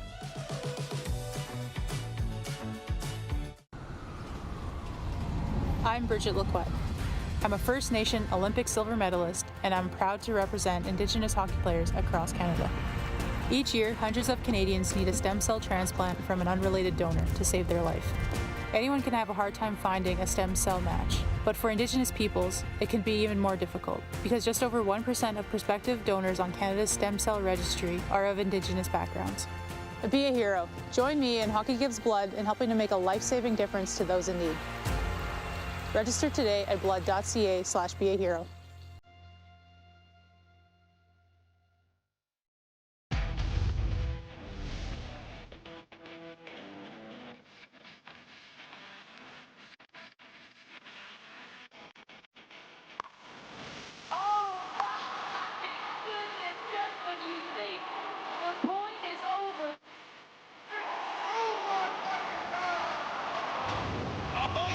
Sounds like he knows what he's doing a little bit. As long as you're entertained. Aren't you entertained? Hi, my name's Logan Stankoven. And I'm Connor Bedard. We're both Hockey Gives Blood player ambassadors and proud to be blood donors. There are thousands of patients each year in Canada that rely on a generous stranger to save their life. Please book an appointment today to donate blood at blood.ca/HGB.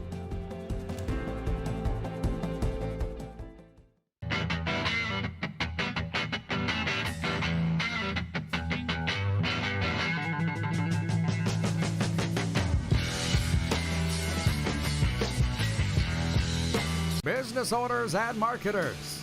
Okay, we know you think we're pretty cool. That's why we want you to share in the coolness factor. Partner with the Rod Pedersen Show and market your business every weekday to sports lovers just like yourself. Take advantage of our many cost-effective commercial and promotional opportunities. Tell the world about your business. Yes, the world. Thanks to Game Plus TV and the Rod Pedersen Digital Network. Contact us today and find out how you can be a part of Canada's fastest-growing sports talk show, The Rod Pedersen Show. Oh, yeah, he's back. Time for more of the Rod Pedersen Show. Welcome back to the RP Show, everybody. We are brought to you in part by EMJ Marketing. Connect with thought leaders and industry experts through EMJ Marketing Speakers Bureau. Check out our roster at emjmarketing.com. We're always excited to chat with Kyle McIntyre, the commissioner of the Saskatchewan Junior Hockey League. A lot of folks were excited, Kyle, to have you on. None more than me. Always fun chatting hockey with you, sir. And 2 weeks into the regular season, it's been an interesting start, hasn't it? Can you relate to our viewers how that's been? No, it's been awesome, Rod. So far we have 3 teams that are undefeated: the Melville Millionaires, the Melfort Mustangs, and the Yorkton Terriers. We got 3 teams in the CJHL top 10, which includes those 3 affirmation teams. Our attendance has been awesome. We're averaging about 1,000 people per game. So we're off to a great start, and hockey's back, and winter, unfortunately, is just around the corner. Well, I read that book on the SJHL, the 50-year history book. Can't remember who wrote it, but they said the SJHL. I think it might have been Rod Pedersen. Yeah. You're talking to him. How You're about talking that? to him. A lot of these cities and towns got SJ teams for something to do in the winter. You know yourself, it's the focal point of the community in all 12 of your markets. And maybe you mentioned the top 10. Can you relate as to how they come up with that? Because it's interesting that not a lot of people know. I assume you know. Well, there's a swag, scientific wild ass guess. I know the Melville Millionaires aren't very happy right now that they're ranked ahead of the Terriers, and I really can't understand why that is either. But there's a fellow in the CJHL, his name is Tom Amelin, and he has a bit of a formula that he runs. And so it's not exactly accurate, Rod, but it does create quite a bit of a conversation around the coffee table for sure. Just like our SJHL rankings that Jamie Neugebauer does. Not always accurate. People aren't always happy, but it really sparks interest in conversation. And I think that's what the CJHL is trying to do. As long as people don't get too upset with the debate. But your answer to the top 10 or the rankings, the national rankings, because I think it's more than 10, is exactly that, a scientific formula, analytics. There's really no other way to do it. But again, it sparks great discussion. But as far as the attendance going up, what would you attribute that to, do you think?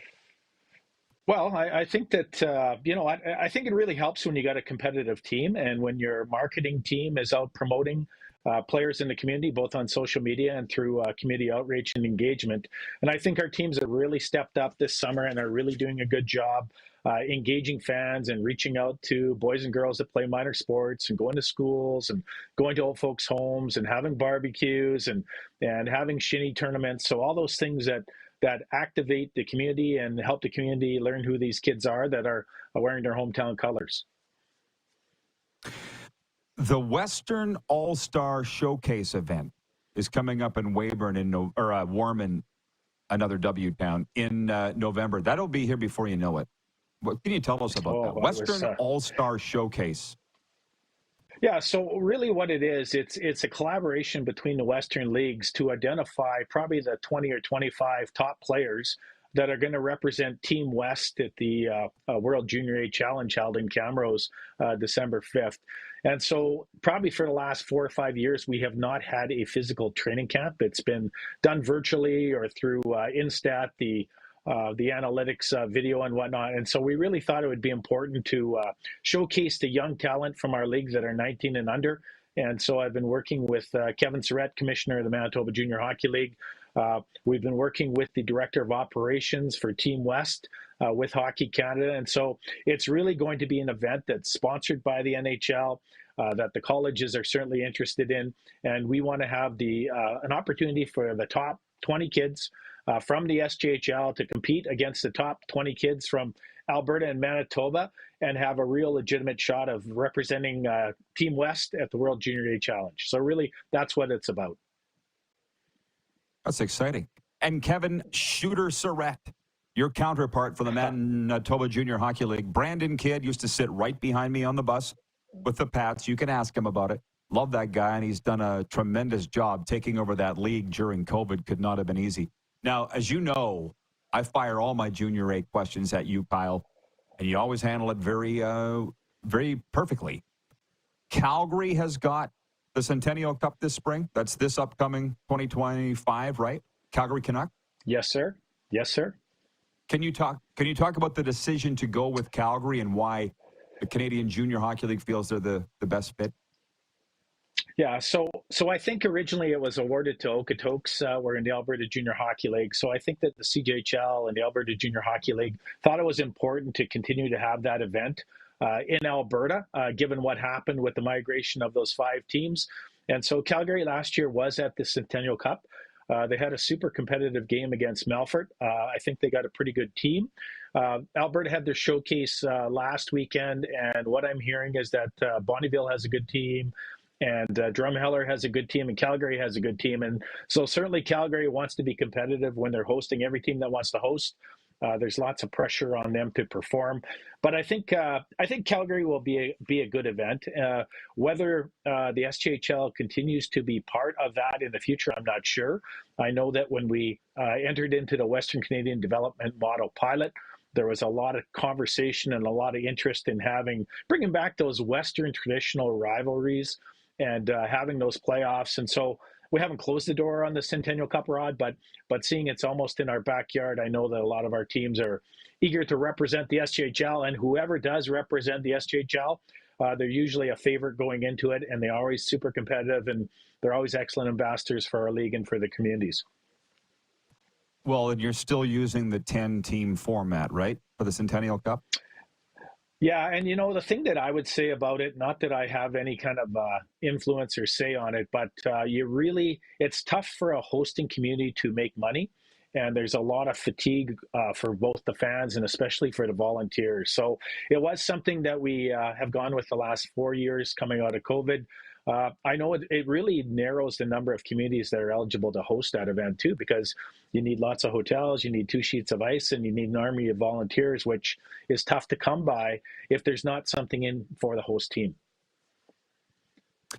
Yeah, that's when I heard Calgary was getting it. I'm like, yeah, the Centennial Arena's on Crocha, perfect, twin arenas there. You can see why they would get it, and obviously a market big enough to do it. Last one, viewer Jeff wants me to ask you, how has the BCHL defection affected Junior A hockey across Canada and specifically the SJHL? I want to say negligible. We have lost a few players to them. Yesterday was the BCHL cutoff, September 30th. Lo and behold, 3 or 4 of those players have found their way back into the league and will be in lineups again. And so I think people have to be really careful because in BC, a lot of kids are being placed by schools. A lot of kids are being placed by agent groups. You got to be a little bit careful. My own personal view is that no matter where you are, Rod, if you play super hard and do what you're good at doing and you're a good teammate and you're coachable, doesn't matter where you play, people are going to find you. And certainly we have had kids that have stayed loyal to the SJHL and to the programs that drafted them or listed them. And I know we got an excellent crop of 06s and 07s this year that you're probably going to see climbing up the SJHL leaderboard. And really my advice to families and to players, stay here and play here and do a great job on the team that you are and look after your responsibilities as a player, and people are going to find you. And that's one of the reasons why we're doing this Western Canadian All-Star Challenge as well, is we want to showcase our best young talent, the talent that the NHL Central Scouting wants to see, the colleges want to see.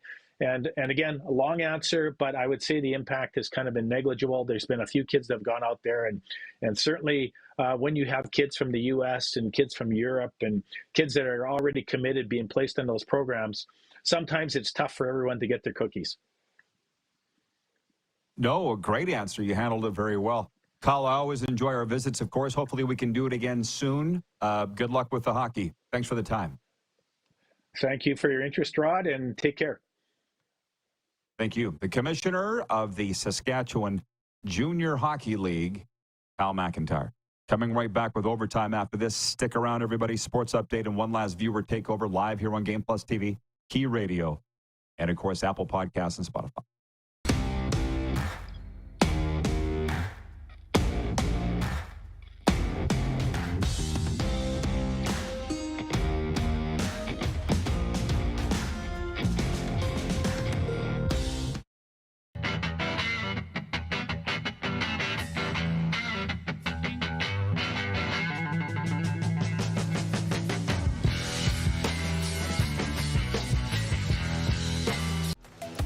The live sports experience is changing. Teams and facilities are under pressure to provide online and in-venue entertainment. IKS Live has the right team to deliver. We provide service across North America and produce the best fan experience, in the seats or streaming to you.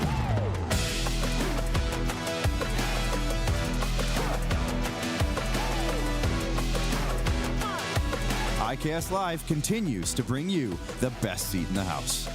We're all capable of doing more. More speed, more reps, more commitment to getting every detail perfect. And that's why it's important we never miss a donation appointment. Blood and plasma donors are needed every day in Canada to support thousands of patients that rely on Canada's lifeline. We're asking you to join the Hockey Gives Blood Partners for Life team. Join today by downloading the Give Blood app or book online at blood.ca/HGB.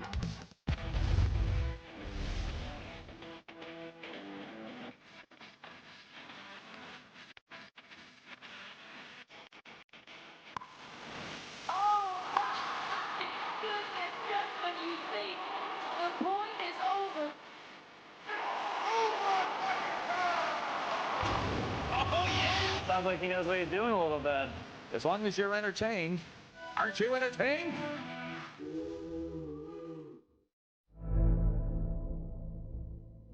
Welcome to the Create Space at IKS Media. Meetings, podcasts, studio. Whether you're here to collaborate or educate, our versatile meeting places, workspaces, and studios await. Your next big idea starts here. Make our space your space. The Create Space at IKS. Hi, my name is Logan Stankoven. And I'm Connor Bedard. We're both Hockey Gives Blood player ambassadors and proud to be blood donors. There are thousands of patients each year in Canada that rely on a generous stranger to save their life. Please book an appointment today to donate blood at blood.ca/HGB. Text 902 518 3033. 902 518 933. Pick up your phone and text RP, that's Rod Pedersen. Text 902 518 3033.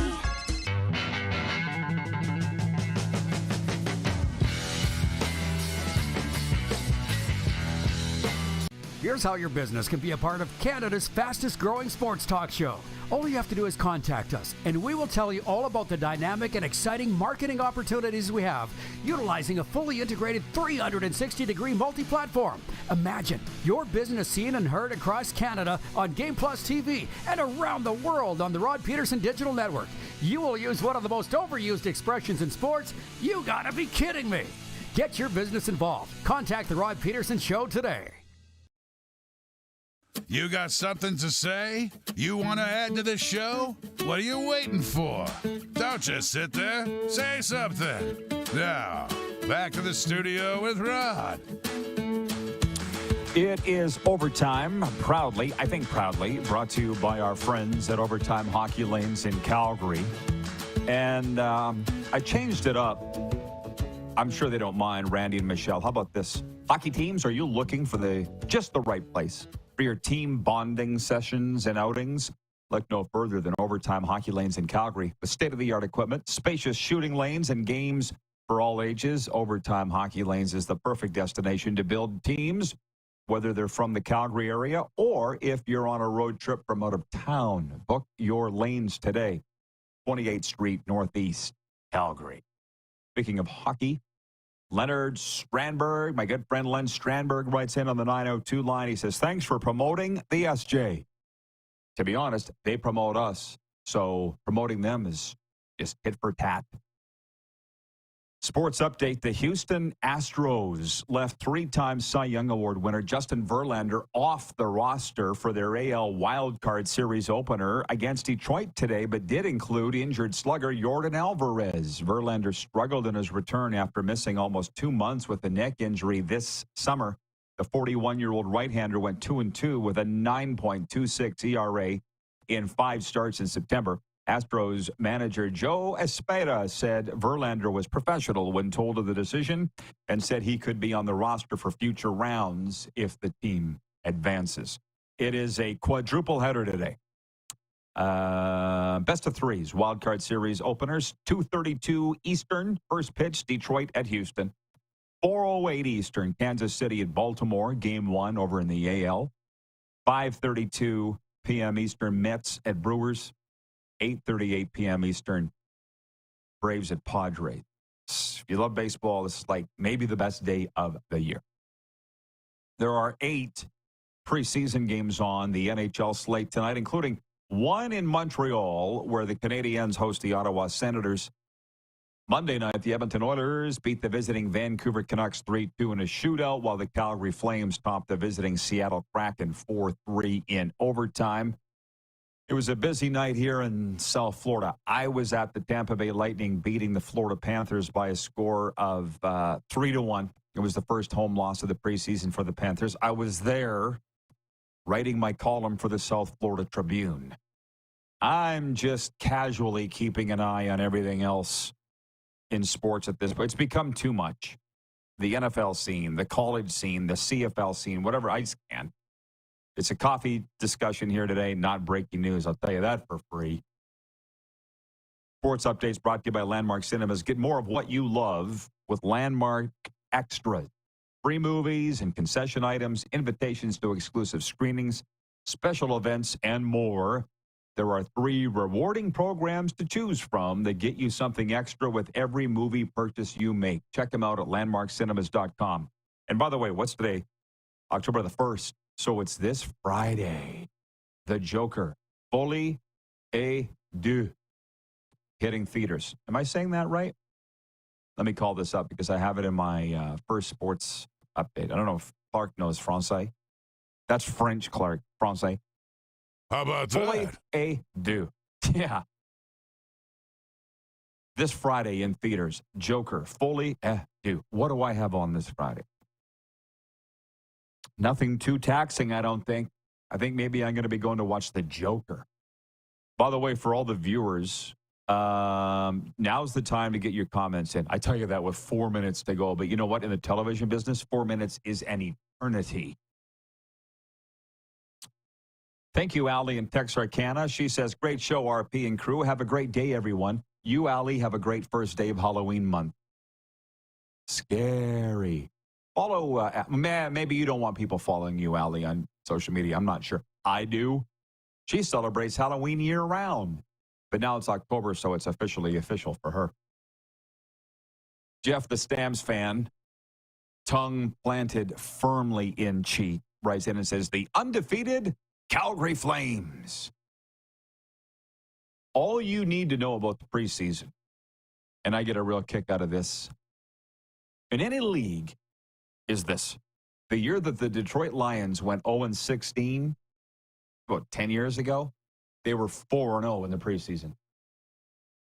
So you can imagine how excited their fans were with a 4-0 preseason. The Detroit Lions probably went out and went 0-16.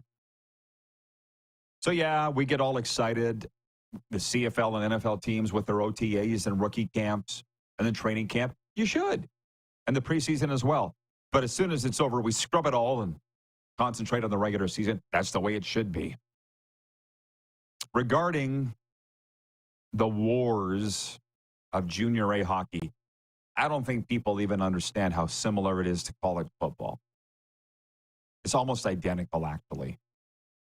Changing daily, hard to somewhat stay on top of, and thank God I don't have anything to do with it. Ryan is watching in Saskatchewan. He's a scout. He says, with every SJHL game being streamed online, if you're a good enough hockey player, you will be seen by scouts this day and age. Makes scouting much easier and can get good video on any player a scout wants. That's the one thing that I've learned. And my dad being a career scout, he never scouted off video. They didn't have it to the degree they do now. And it's all HD. So all these scouts now, friends of mine, are telling me that they're sitting at home, scouting from home, watching on their computer, getting just now. My dad will tell you that doesn't account for being able to talk to the kid, look at the size of his hands, look at if his tie's done up. That's the way my dad scouted. But it's still a pretty good tool. Allie, anyone can follow me, but they have been warned. It's all hockey and horror movies. Sometimes the two combine. See you tomorrow, everybody. Who has more fun than us?